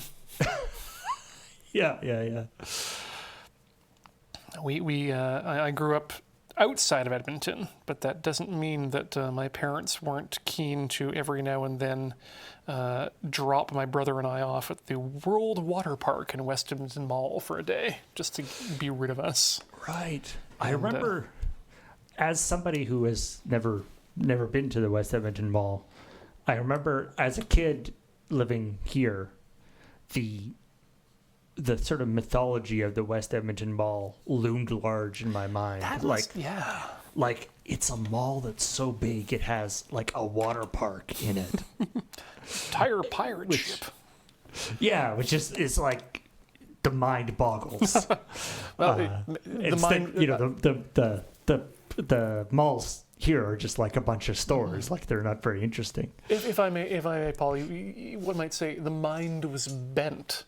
Just like the Mindbender triple loop roller coaster at Fantasyland at West Edmonton Mall. Triple loop roller coaster? That was, outside until it killed 3 people. That was what it was most famous for, was the fact that it was the world's only triple loop indoor roller coaster. Well, now we know why there aren't any others. It was actually a tragedy, and it cast a pall over the amusement park for a while. But it was an equipment failure on their part, and a real problem. But it is now safe to go on the triple loop roller coaster. Wow. I as somebody who historically has had a relatively delicate stomach, roller coasters have never been my like super big exciting thing or super big thing to do. It was I was not a big roller coaster. In fact, I don't know if I am anymore either. My heart may not be able to take it, but that was my first roller coaster as a kid, and I remember actually, good times. as I was saying, like I'm not a very big roller coaster person, and I remember when I went to Disneyland. When we were down in California and we went to Disneyland, and I was kind of skeptical because a lot of the rides are basically roller coasters. I was like, I don't know about this. Roller coasters have not treated me well in the past, but totally fine because they know what they're doing there, and having a bunch of kids barfing everywhere wouldn't be good. So apparently the deal is you go round and round instead of up and down. It's up and down is what really gets people. Interesting. Specifically down, I think. But whereas the majority of roller coasters in Magic Kingdom are in Magic Kingdom are more sort of around and around. Except for, there's like sort of the like log flume where you like drop a bunch, but that's just, it's not like a consistent thing. The log flume, I think, is the your gimmick there is the wetness rather than the ride. Right? Yeah, it's actually quite a. It's that they're experts at sort of making an exciting experience that is actually in no way uncomfortable or dangerous or anything, but it is very entertaining. Oh, they know what they're doing, those Imagineers. Like I said, I worked at a museum design company, and so it was actually quite neat having done that and then sort of having never gone to Disneyland as a kid, only going to it as an adult and having worked on exhibits and seeing and being able to appreciate the skill involved in the controlling audio zones and controlling the lighting in such an incredibly precise way. I was recently reading an article about specifically Go Away Green, the shade of green that they use to gently tell you not to pay attention to whatever this is. Right. Yeah. You went to the Magic Kingdom, or did you go to Florida for that one? This is in, I guess, Magic Kingdom in California. Oh, okay. Yeah. I get the feeling you would love Epcot, Paul. I probably would, yeah. It's, I don't know. Or rather, you would have loved the Epcot from 20 years ago. Yeah. Yeah, I'm a big fan of that kind of stuff. Dow Chemicals, World of Tomorrow.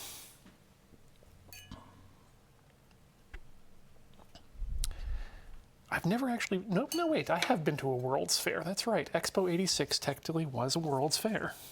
Yeah. Never been to one when I could appreciate it. Yeah, Expo 86 is that thing where, like, my parents and stuff have like a bunch of memorabilia from Expo 86, and they have pictures to prove that I was there. But I don't remember any of it, of course. Oh, that's a good-looking Snake 7. Sure. And we need one more of these little indicators of movement, I guess you could call it.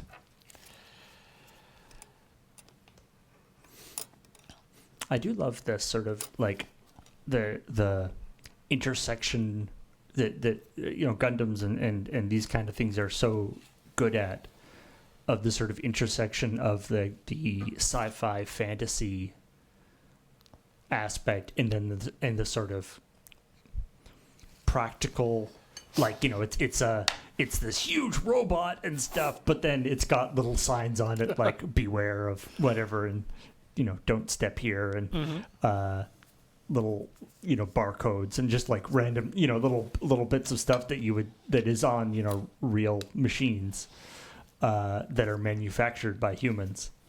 It's a neat juxtaposition.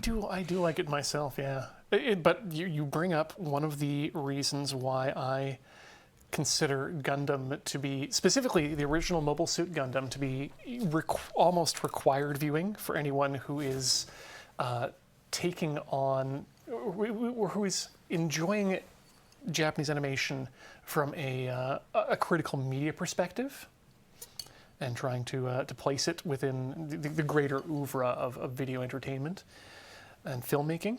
Because before, Gundam was the first series to introduce the world to what is in the genre called the real robot genre. Up until that point, robots in TV shows and cartoons were much like were what we call now super robots.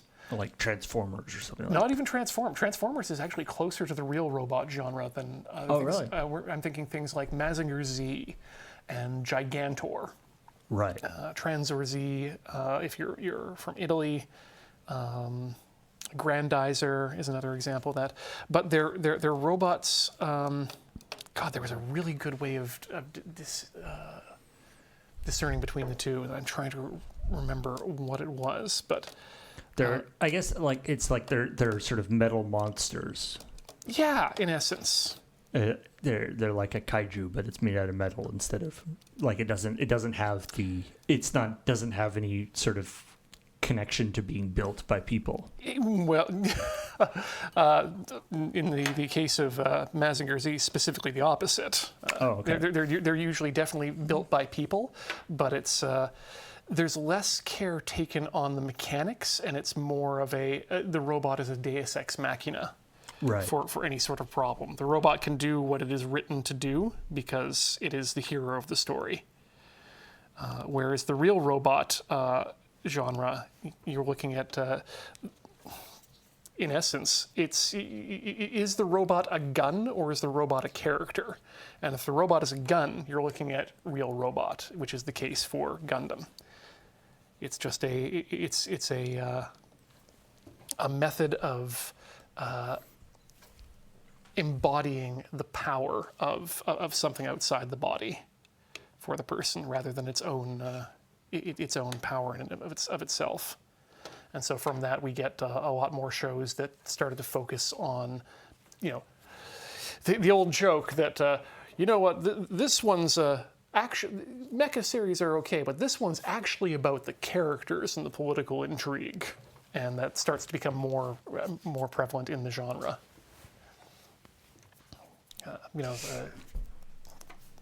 just going to list series names here: Fang of the Sun, Dugram, Votoms, and even the Ideon to an extent.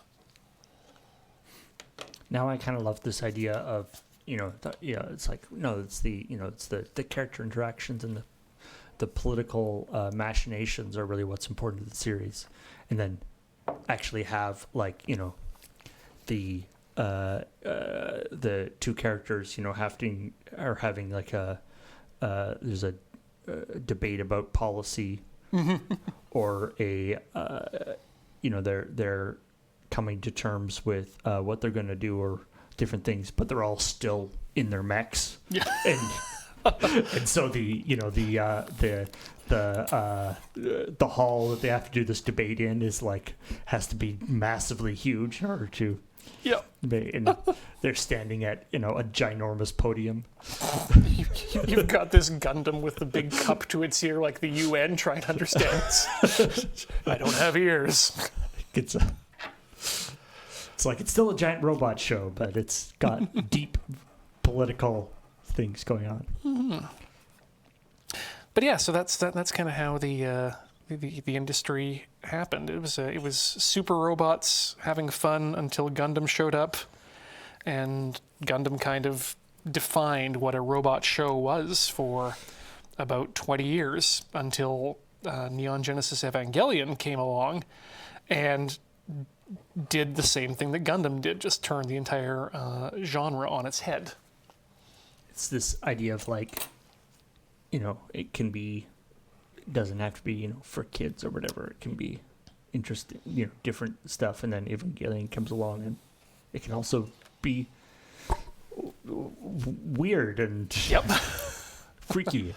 And so that's why I am so excited to see this new series. Or it will be a series in April. They're showing the first. The movie is essentially the first 3 or so episodes being compiled together.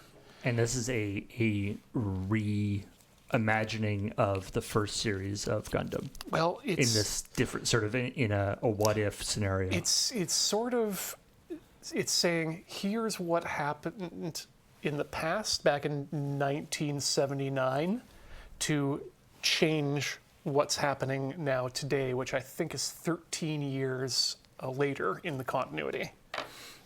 So rather than just saying, let's do the same war, but change this one little thing, we're saying, let's change this one little thing in the war, and then jump ahead and see how that affected the rest of the history. And then let's tell a new story in this alternate history world. Pulling the Star Trek move, where you start up a new timeline because you don't want to maintain all the continuity with everything else anymore. A little bit, yeah. But this is also Hideaki Anno, director and creator of Neon Genesis Evangelion. Game-changing work. Now getting to work on the property that he was the first person to break away from.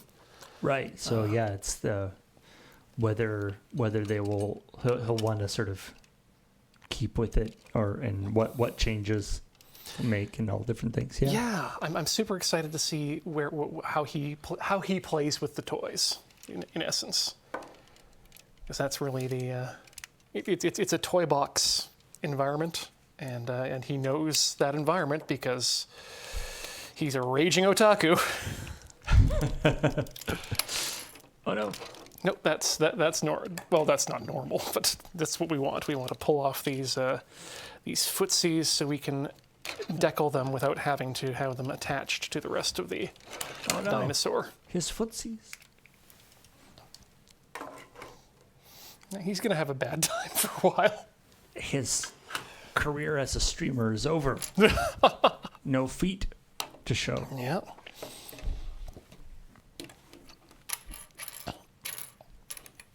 All right, let's add some flair to the back of these feet here. Ooh. Little Nike swooshes on his feet. Yes, I should point out Anno is only co-writing it, but I mean this is Anno. He's going to do what he wants to do, but there are a lot of other people in Studio Kara who are veterans of other Gainax works that are. It's an all-star, not cast, but an all-star production team, and it's already become this preview movie that I'll be watching tonight has been in Japan for a couple weeks now, I believe, and it's already become the second highest grossing, I want to say definitely second highest grossing Gundam film. It might be even up there in terms of just general anime films in Japan as well at the moment. Is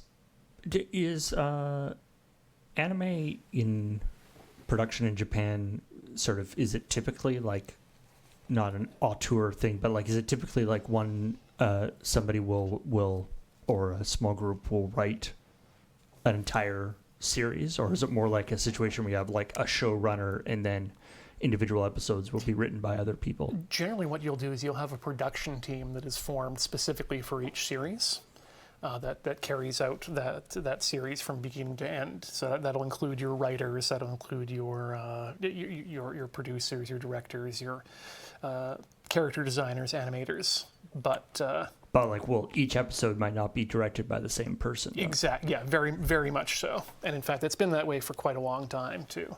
I've just been reading about some differences between the Gundam sequel, Gundam Zeta, from 1984, and the move into from the third sequel, Gundam Double Zeta, into the last Universal Century entry that Tomino directed.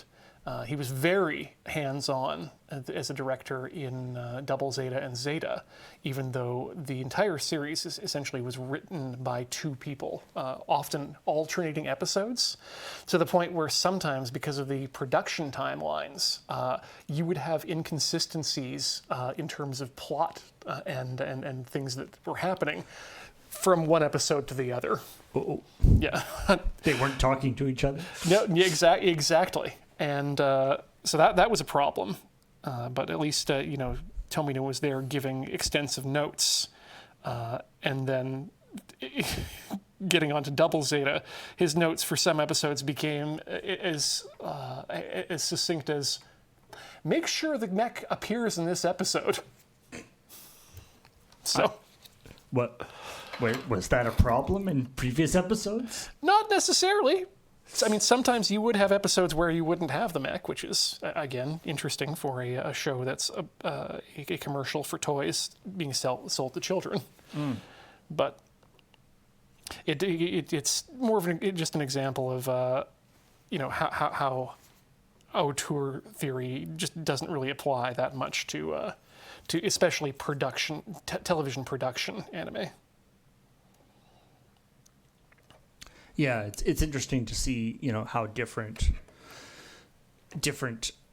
environments for television series production sort of create different results. There used to be quite a divide between the sort of American style of you do whatever 22 episode seasons of something. And you would be, if a show was successful, there would be whatever 10 seasons, and all the actors involved. That's what they would do for 10 years, as opposed to the British style where you would have a series might be only 8 episodes or 6 episodes, usually written by one person or a very small group of people. And that would only be, and they would do that. And even if it was a very successful series, the next one wouldn't come out for a while. Of course, now we're into the sort of streaming era. Those kinds of shows happen more often in both in North America and everywhere else now, on streaming services and things. But yeah, which is why I find it interesting that anime hasn't really. Although I'm of two minds behind it, because the idea of a core-based production system that anime has, in the sense that it's you plan around how long a series is going to be based on broadcast slots of 13 episodes. And you decide, okay, where is it going to be 1, 2, 3, 4 series?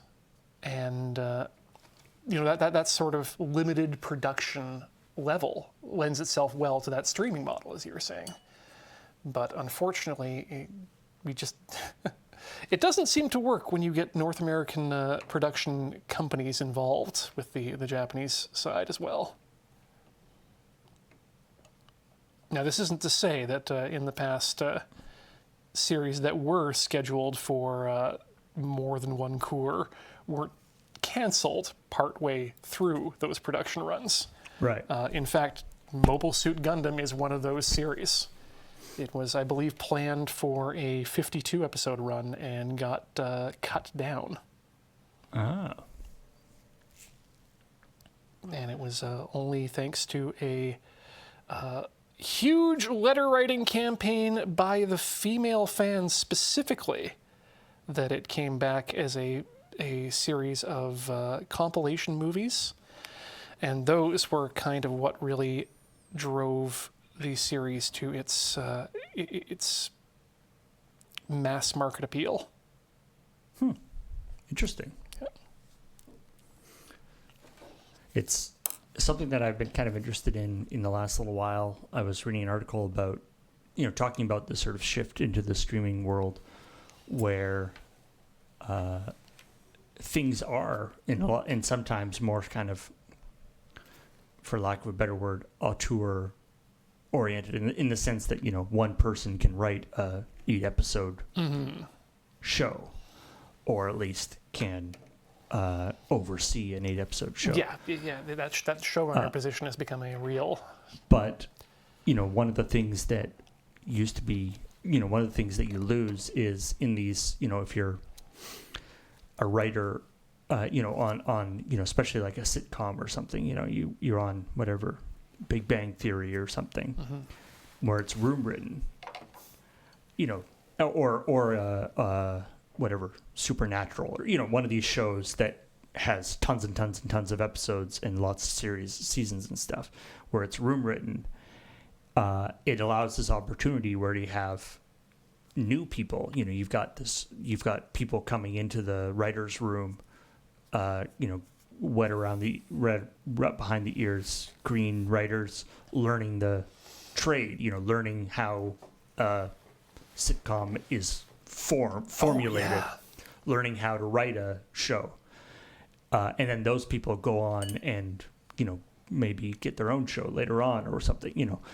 And in this era of shorter series and series with that don't have that kind of opportunity, that pipeline of where the new writers are coming from has kind of dried up. Oh yeah, and it's starting to become a real problem with that you end up with sort of Netflix or Amazon or whatever. They'll do these shows, but the people sort of running the show don't have experience and sort of know how to actually land a show. Like they might have a good concept, but they just don't have the experience for what makes a good show. No, I completely agree with it and understand, because it's the more I'm learning about Hollywood production, most of what is learned and most of what is assumed that you will know is literally picked up from just being there on set and absorbing as things go on. There's nobody there to teach you this is how things are done. And I was listening to a series of podcasts about the early works of Steven Spielberg. And I think there was some point where he was working with, I think it was Marlon Brando on a set and doing some weird stuff. And he does a few takes on a scene, and Marlon comes up to him afterwards and says, "We don't do it like that. I'm glad you got what you needed, but that's not how it's done here." I mean, they talk about like, and there's, sort of all, some of it sort of goes back into the sort of AI stuff, the sort of generative AI discussions, and people in this sort of idea that's like, well, it's not great. Like AI isn't going to be taking the job of the, of a talented writer. Because it's, just, or like, AI isn't going to take the job of a talented animator, but it's going to take the job, it's going to, it'll just make things easier because it'll do like all the tweening between the things. But it's like tweening used to be a job, and that's how you learned how to draw the character, is you learned by doing that job, and you got, paid crap, and you got treated poorly. But that was sort of how people moved up in the industry. Yeah. And if those entry-level positions are becoming less available, then there's no pipeline for how you move up. I was literally reading an article about this today, specifically about an AI company that's trying to replace what are called doga men, which are the people who do those in-betweening animes, which are referred to as doga. And without that opportunity to learn the skills and the process around making making animation, you can't get any skilled workers. Yeah, there's no pipeline for it.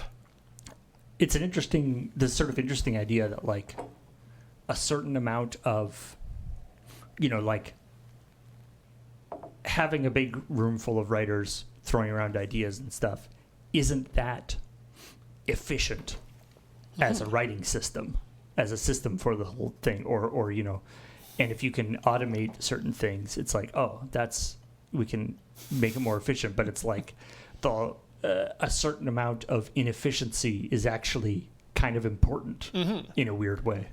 It's not even the inefficiency itself is important. It's that if you make it an efficient process, it's not the same process. It won't result in the same thing. Yeah. It's like, if your purpose is to get out as many burgers as possible, as fast as possible, the McDonald's method is pretty dang good.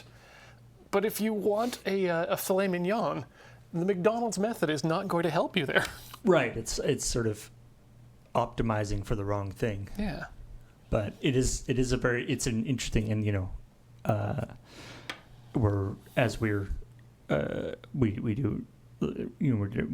are always looking at video game news and stuff, which obviously is dealing with a lot of this kind of thing these days. Yeah.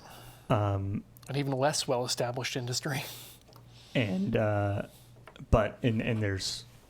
and it goes through all different, any kind of sort of that any industries where sort of creativity and commerce start to bump up against each other. And I might add, a lack of unionization. Yeah, that's true. It's true. Yeah, at least Hollywood has that going on for it with the guild system and a lot of the Screen Actors Guild and various other unions around things. So. Yeah, although I mean there have been in the last couple of years, of course, they've been in constant fights with different folks specifically about, and I know, and I mean the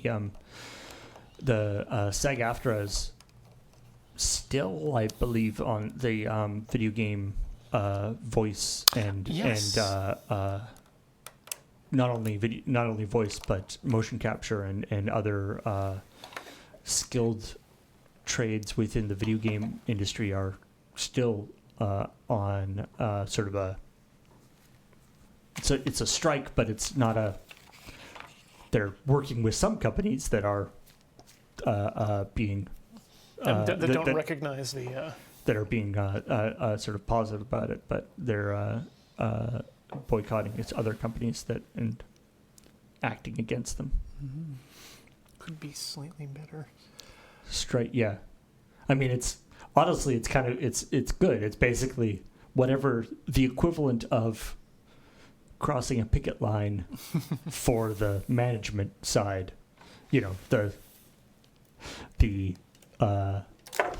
Some companies are choosing to do provisional agreements with the union to be like, yeah, we'll do what you want. We'll not agree not to do generative, and thereby making the company's bargaining position worse. So that's great.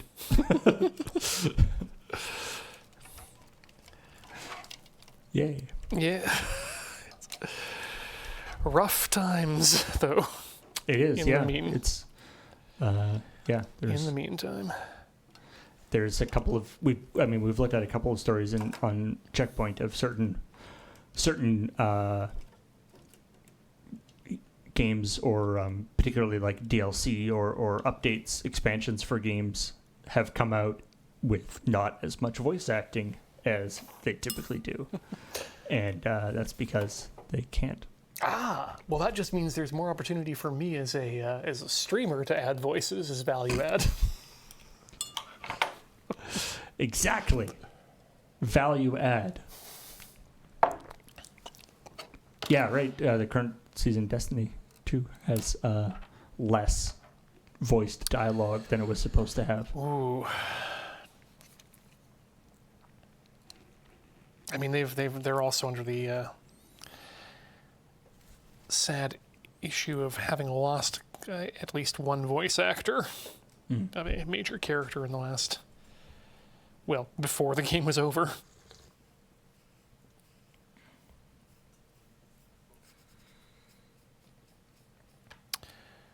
Okay, just brushing this one down with some decal solvent as well, or setter rather, as I was noticing a little bit of peeling on a couple of those decals that were already there, so let's just rehabilitate them. And then we'll use that as our guide for the other side.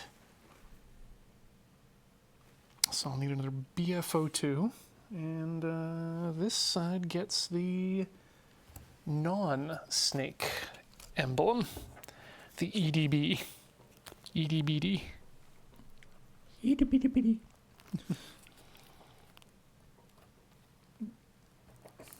Maybe, yeah. It just don't worry about our Zoid. It's just itty bitty. Yeah. Ooh, good. This has one of my favorite decals in this particular set. I really like the yellow markings against the red. Yeah, it's a nice, and it's especially, as you were mentioning earlier, yellow is notoriously difficult to paint on for various reasons. So if you can lay down a white layer and then the yellow on top of it in the decal, that's a boon for me. 12. Okay, so that's the last BF02. I always love it when I'm able to complete a number on the decal.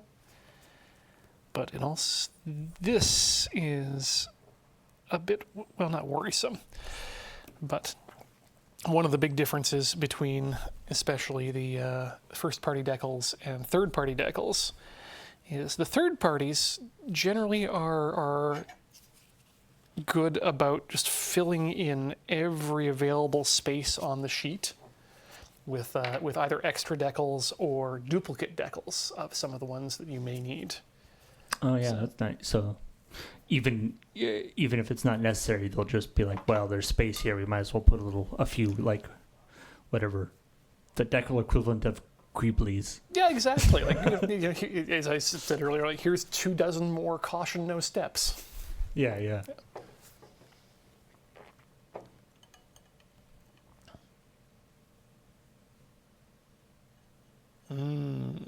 There's some thoughts about injection molded plastic with gold coloring.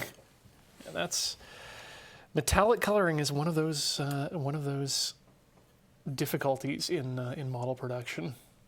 Yeah, metallic plastic can definitely look. I mean, the yellow of the little, whatever those little pincers are supposed to be on the model there aren't too bad on this one. They're an interesting color, but they're definitely one of those things that I look at and say, yeah, I'd paint that.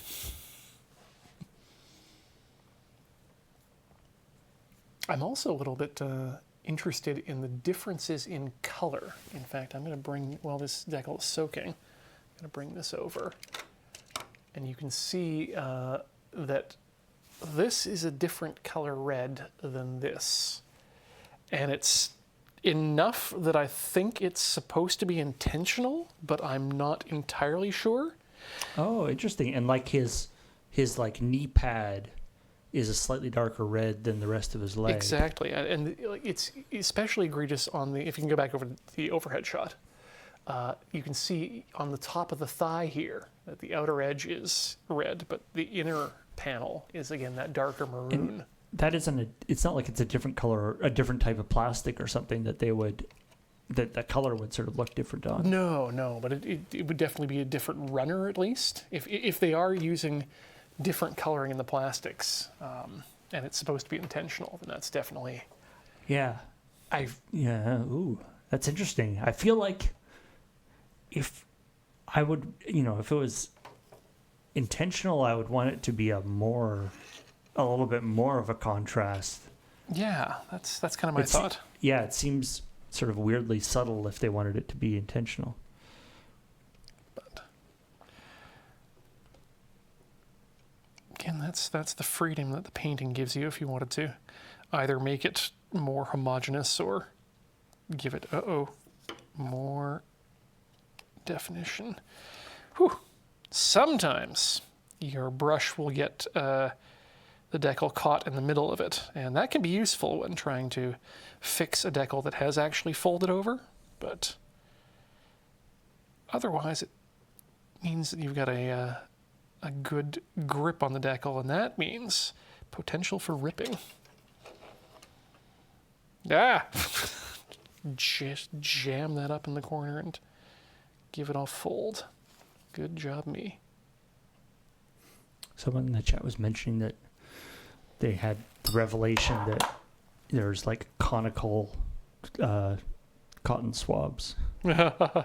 Yeah, I think I might need to graduate from Q-tip brand to something a bit more expensive.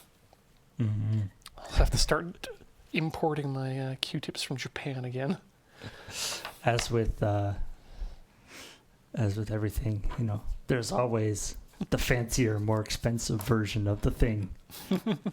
It is you can go when you get into any hobby, you can go, it goes it turns into a fractal deepness, of how much you're willing to go, how deep you're going to go down. Yeah. Did you want to have a wish list of things that you wanted to buy? Well, may I suggest getting good at modeling? The next thing on my list of things that I feel like I need to have for this hobby is one of those small vices which can grip things tightly but gently, but also in a way that's not sticky or going to rub like your hands will. For the past one, for this past model, I figured, I can just use some blue tack to put it down on the board, push the model piece in, and it keeps it steady in an angle that I can use that's useful to me. It worked great until I forgot that there was a decal on the other side of the piece that I was using, jammed it into the blue tack, and oops, there it is. Stuck to the blue tack. Oh dear. Yeah. That thankfully was a one that I was able to save, but if not, it would have been okay because the third-party sheet had an extra copy for it. I mean, I guess something like you have for your for soldering, like the sort of third hand kind of clamps, would work to some extent. The third hand clamps, if you want to use them for modeling, you definitely need to mod them with either some Plastidip or some shrink wrap or something around the jaws. They're a little too sharp. Yeah, exactly, and they can end up marring the plastic or ruining your paint in that case. The little vices that are hobby vices that are popular amongst the model makers right now generally have a ball joint on them with a big heavy base, and the actual vise itself is a couple pieces of metal that come together in a normal vise sense, but also have little places where you can insert pins that have rubber coating on them so they can grip in a certain area. Oh, nice. Yeah. They're starting to come down in price, so... Again, one of those things that's absolutely not necessary for the job, but is a nice quality of life improvement. I mean, when you're already past the point of necessary, at any point during this process. So it's like, that's a good point. None of this is necessary. This is all for entertainment and your own edification. When I come out here and start talking about my special fluids. Yeah. Come on. It's like, sometimes I'll be like playing a video game and be like, ugh, this is such a waste of time. And you're like, well, yeah, Of course it is. That's the point. That was the point. It is entertaining, but I'm not saying, it's like, or watching this TV show is a waste of time. It's like, yeah, it is a way to spend time in an entertaining way. If I wanted to be praised for doing something well and finishing something, I'd play more Elden Ring. But no one is praising you for finishing Elden Ring.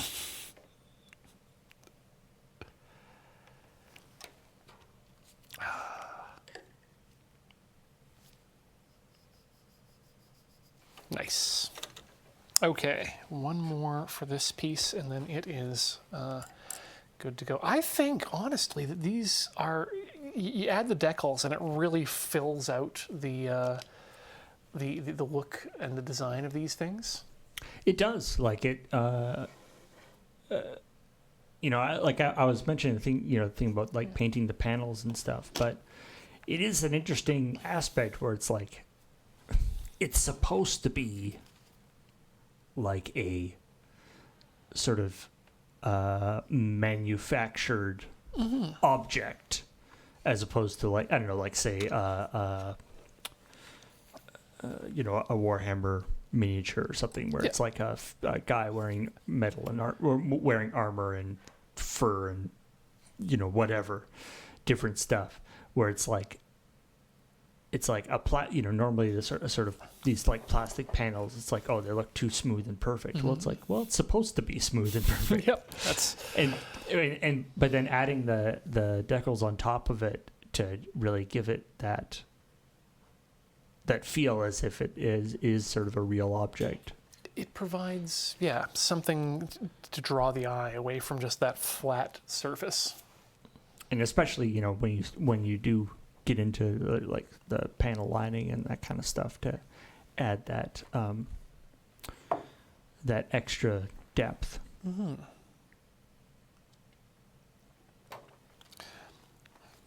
But I see what you're doing here, Paul. You're falling into the trap of furthermore customizing your model post build. Like, oh well, we got the panel lining, that adds depth, and these decals, they really draw the eye.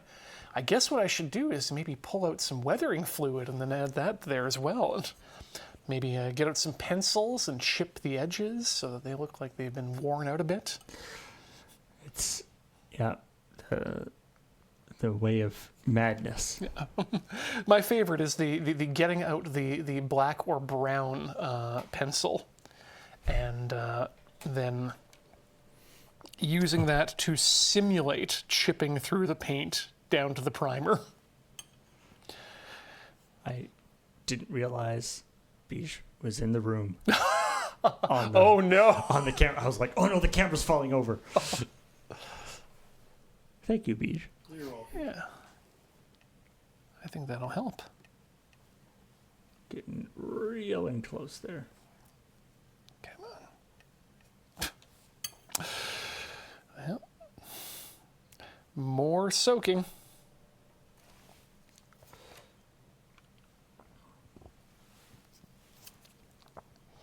Honestly, cleaning up excess water from these panels using just the brush has absolutely been eye-opening to me in terms of how brushes actually work in terms of wicking paint and containing them. There we go.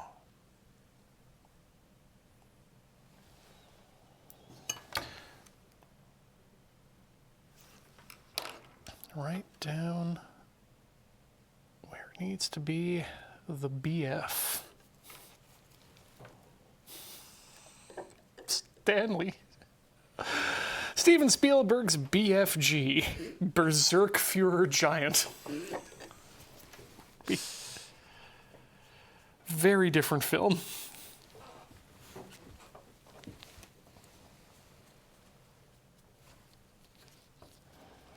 Actually, you know what? I'm going to make a quick declaration here. The French Desert Bus still thinks that they can own that, but EDB now stands for European Desert Bus. Just go full pan-Europe. Okay, that's those pieces. What else can we get in here, I think, before the end of... Do we want to do the tail? I think we should do some work on the tail. Let's bring back our boy, and let's remove his tail. We just had to put that back. Actually, I think by doing what we're doing now, it will be easier to assemble it in the future. Uh-oh. Oh, this is so fragile. You start to also learn where you can grip kits in order to actually apply force, and where it will just cause parts to completely fly apart. And I think... oh, hey, I found out where that other part that fell off came from. Oh, good. So I'll put that back before we do anything else here. Well, once I get the tail off. There we go. So if you look at... Hang on a second. Look at the robot's haunches. You'll see that there's a red piece here and it's missing there. So let's just push that. This is obscene. I think what we're This is undignified, is what this is. Don't think we should be looking at this. You never thought I could get a Tyrannosaurus Rex into the Jacko pose, but here we are. Get in there and then use something to push you. Yes, we'll use you to push you into position. Are those like little... Are those like reversing lights? Yeah, is that the brake? Yeah, the brake light for the dinosaur. All right, let's put you over there, and let's recap your things so we know where the part goes later. Don't mind me. Oh no. Okay, here we go.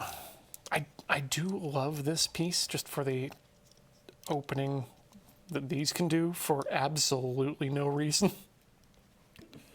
Oh, right, because there's whatever this is in the tail, too. I mean, that's that like, the like firing sequence where like all the plates go like chunk chunk chunk chunk chunk, and then chunk, like all the plates open up and then they charge and then it closes and then Godzilla fires. style. Yeah. Okay, we got some parts to put on there. No, 21 and 20 and 21. So we need both of those. So he has some tins. he has some sort of laser beam in his tail. Eh? Does he? Is that what that is? Big yellow thing. Oh yeah. So yeah, underneath the two hooks, there is yet a further laser gun. Wait, is he just an earwig? Shh. Don't tell the earwigs, they'll get big ideas. Do earwigs have lasers? I'm not willing to confirm. Oh, wait. Okay, so good. There are 220s and there are 221. Great, good. That's what we need. Whew. I always get worried when we're doing decals on both sides of something with matching sets, because you can very easily... Oh, hey, this is the extra weapon system, according to this decal. Oh. So what's the primary weapon system? Yes, the mouth. He answers, yeah. He realizes. Although, if it's supposed to be like, haha, I have a secret extra weapon system, maybe they shouldn't put a label on it that says extra weapon system. I mean, there should also be a secondary warning on there. If you were able to read the extra weapon system label, you may be vulnerable to the extra weapon system. Yeah. But that goes on... What? Okay, that goes on the... Not the thickest tail end, but the second thickest. Would they ever have a thing where, like, have say like if you have like an arm or a big like side panel, have like multiple decals on the sheet in the orientation on the sheet where they are supposed to, so you could just like put it on as one big piece and would sort of put them all into the right place because they know exactly the size of the shoulder panel or whatever. Yes. Generally, those are just generally big decals. And I think in the model I was working on at home, the largest decal I had to use was at least 1.5 inches tall by, I want to say, 1 inch wide. Wow, okay.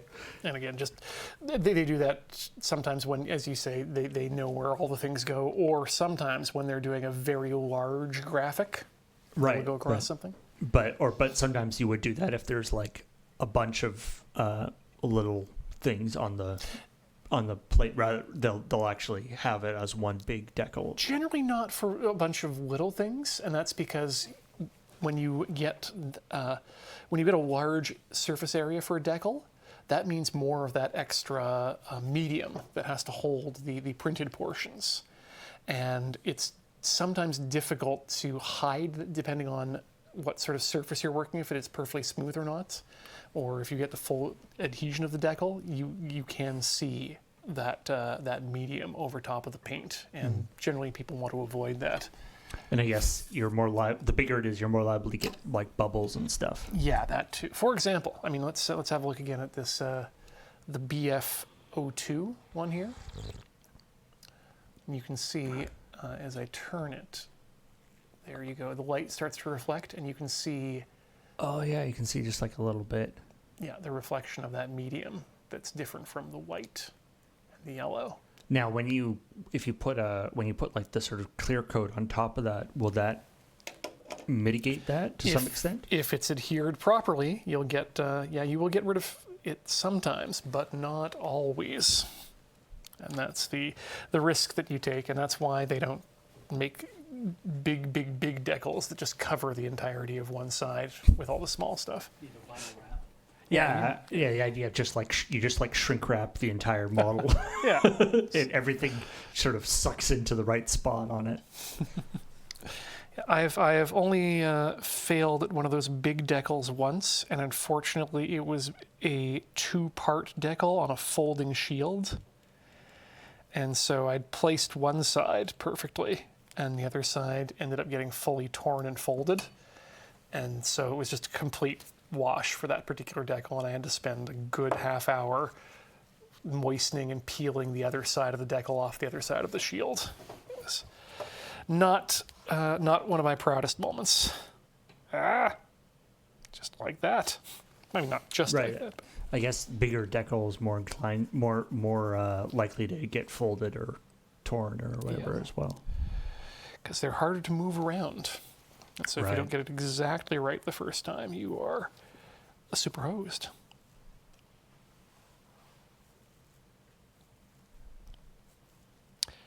Okay, that looks good where it is. And yeah, that especially, I feel like, fills out that space a bit better on the tail. Extra weapon system. Yep. Now I just wanted to say like tail. Like tail. Just all the different bits of his body or just have little like labels on them. It says do not stand. Do not stand. Do not step. Yeah, the do not step. Yeah. Slot A. I'm not Mike. But that goes along with the thing that I think I've talked about before. But I do love the idea that in the real world or in the real fiction of this game of this show, in the kayfabe, in the show, these enormous robots are actually assembled from ginormous sprues that they have big, huge god hand clippers that clip out the different pieces and then attach them all together. It just occurred to me too, now that I'm thinking about it, we've been talking about all these small decals and how they make things more realistic. And when you go back to the shows where they actually are animating these things, you almost never see these sorts of small details because they are too small to be able to animate correctly and in continuity. Right. Yeah. If he's whipping his tail around, they aren't going to animate little teeny weeny text on the side. Yeah. Even on the CG ones. Even on the CG ones, yeah. Yeah, because it would look really cluttered. Yeah, in those cases it would look cluttered, and the motion blur would probably just destroy any sort of detail at all. Although, doing the just before somebody gets smashed, have it just zoom in, if you can see this, you're too close. Oh yeah, of course. And the big hero shots are going to Yeah. pan up from the ground. That's when you get all the things. But when in motion, heck no. Okay, I hope you're solvent. Oh wait, can I force it? I can. Haha! Victory is mine.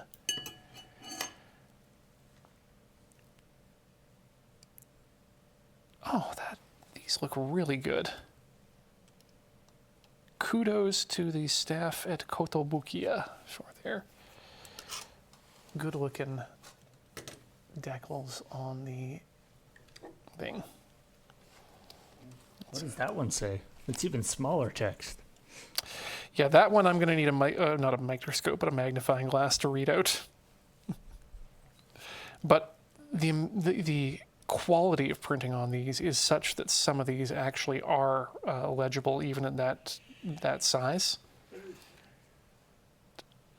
Amazes me.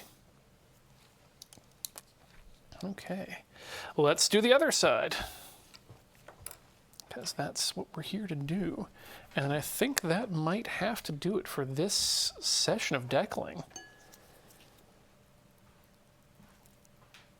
Because we're getting close to the top of the hour again here. But that's okay. That means there's plenty more decals for next time.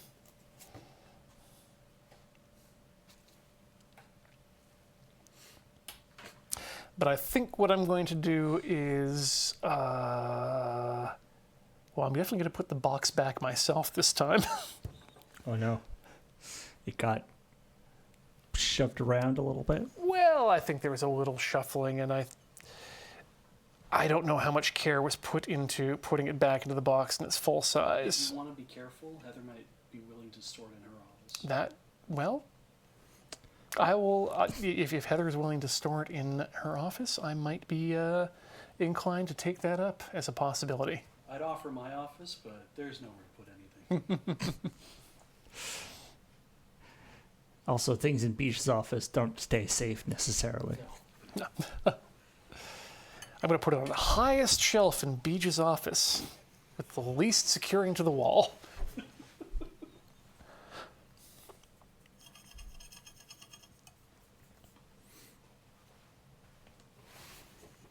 Ooh, okay. A little bit of residue left over on some of these from earlier decaling, but that's something that can just get wiped off on the plastic. Not always the case. That's why I haven't used microsol in a while. I remember the last time I used it on my top coat, when I was being very liberal with it, it tended to mark up the top coat that I was using. So, Oh, there is some sort of chemical reaction that happens. yeah. Well, maybe the thing to try next would be a lacquer clear coat and then decals on that,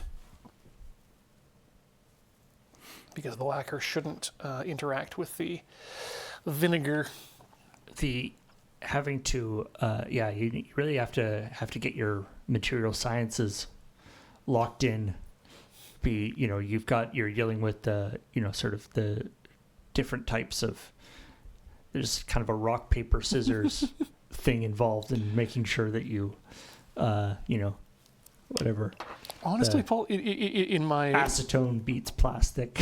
yeah, beats lacquer thinner beats. Yeah. In none of my life, I've always considered myself a non-employed scientist, but In none of my life have I had need to look at a material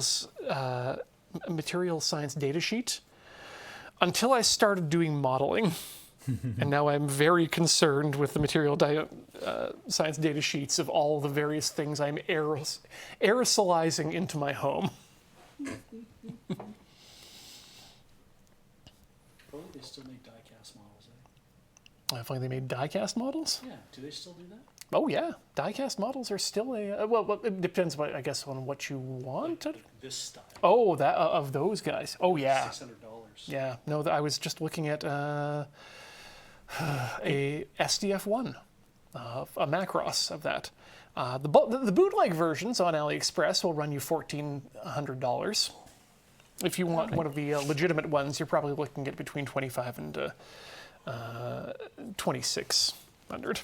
I saw there's like a YouTube video of some guys, putting together some famous Warhammer miniature. And I'd say miniature, but it actually was it's like one of the biggest ones they've ever produced. I think I know which one you're talking about too. But in pewter, the whole thing yes. and it's basically, there's a reason why they don't do it anymore. It's basically unusable. It required weeks of sanding and filling and stuff just to even get it together. Yeah. Just because before priming, even because all of the body panels were just completely they distort themselves with their own weight. And pewter is not. As far as materials go, it is easy to work with. Not as easy as plastic, but yeah, easier than steel. That said, again, talking about aerosolizing things into your environment, watch your lead content. Right. Yeah, that's why it used to be just lead. And that's why Warhammer fans have the reputation they do. No, it's completely antithetical to be able to retain that amount of lore in your head and be able to touch that much lead in your lifetime. Something you got to be pretty smart to start with to lose that many brain cells and still retain knowledge of the Tau. Did you hear they brewing tea? Yes, brewing tea removes lead and impurities from the water by just simply being leaves that absorb gunk. Yeah. As long as your tea isn't contaminated, I guess. Yeah, and unfortunately this doesn't help me because I've become a huge matcha head over the past year. Container this size of matcha. I'm almost done it since Desert Bus. It's good tea, but I guess it's not protecting me from lead. Good thing I only drink from vintage Steins. Oh no. And all mine's cold brew. So we didn't get the benefit of the heat. Oh, It's and supposed to make it work. Beej gets the cold brew, which is what makes it work. Well, that's unfortunate. Yeah. All right, I'm calling this brushes down, caps on this. I just want to open those up again because that looks so cool. Stürm. It's also, I guess, Oh, this one is stuck. if he's going really fast, he can use air brake. Open up his tail to slow him to brake. Well, you've actually got the vents on the inside here too, modeled, which, again, if I was painting this, I would absolutely mask off and get some, or even just the Gundam markers and get the silver in there. Ooh. But yeah, boy, this model is coming together into something that I think will be worthy of display on the live set here at Loading Ready Run. But for the moment, I want to thank everyone for watching tonight. It's been an absolute pleasure having you here in the studio with me. Of course, a big thanks again to Paul over in the Crystal Gondola and Beej on camera for the last little bit here. If you like what you see, don't forget to check out patreon.com/loadingreadyrun. That's the place where we receive your money. You go there to send it, we go there to receive it. That's how it works. And then we make more of these things to show to you. But thanks again for watching. We'll see you in a fortnight, never in fortnight, ever forward, learning it of spite. Good night.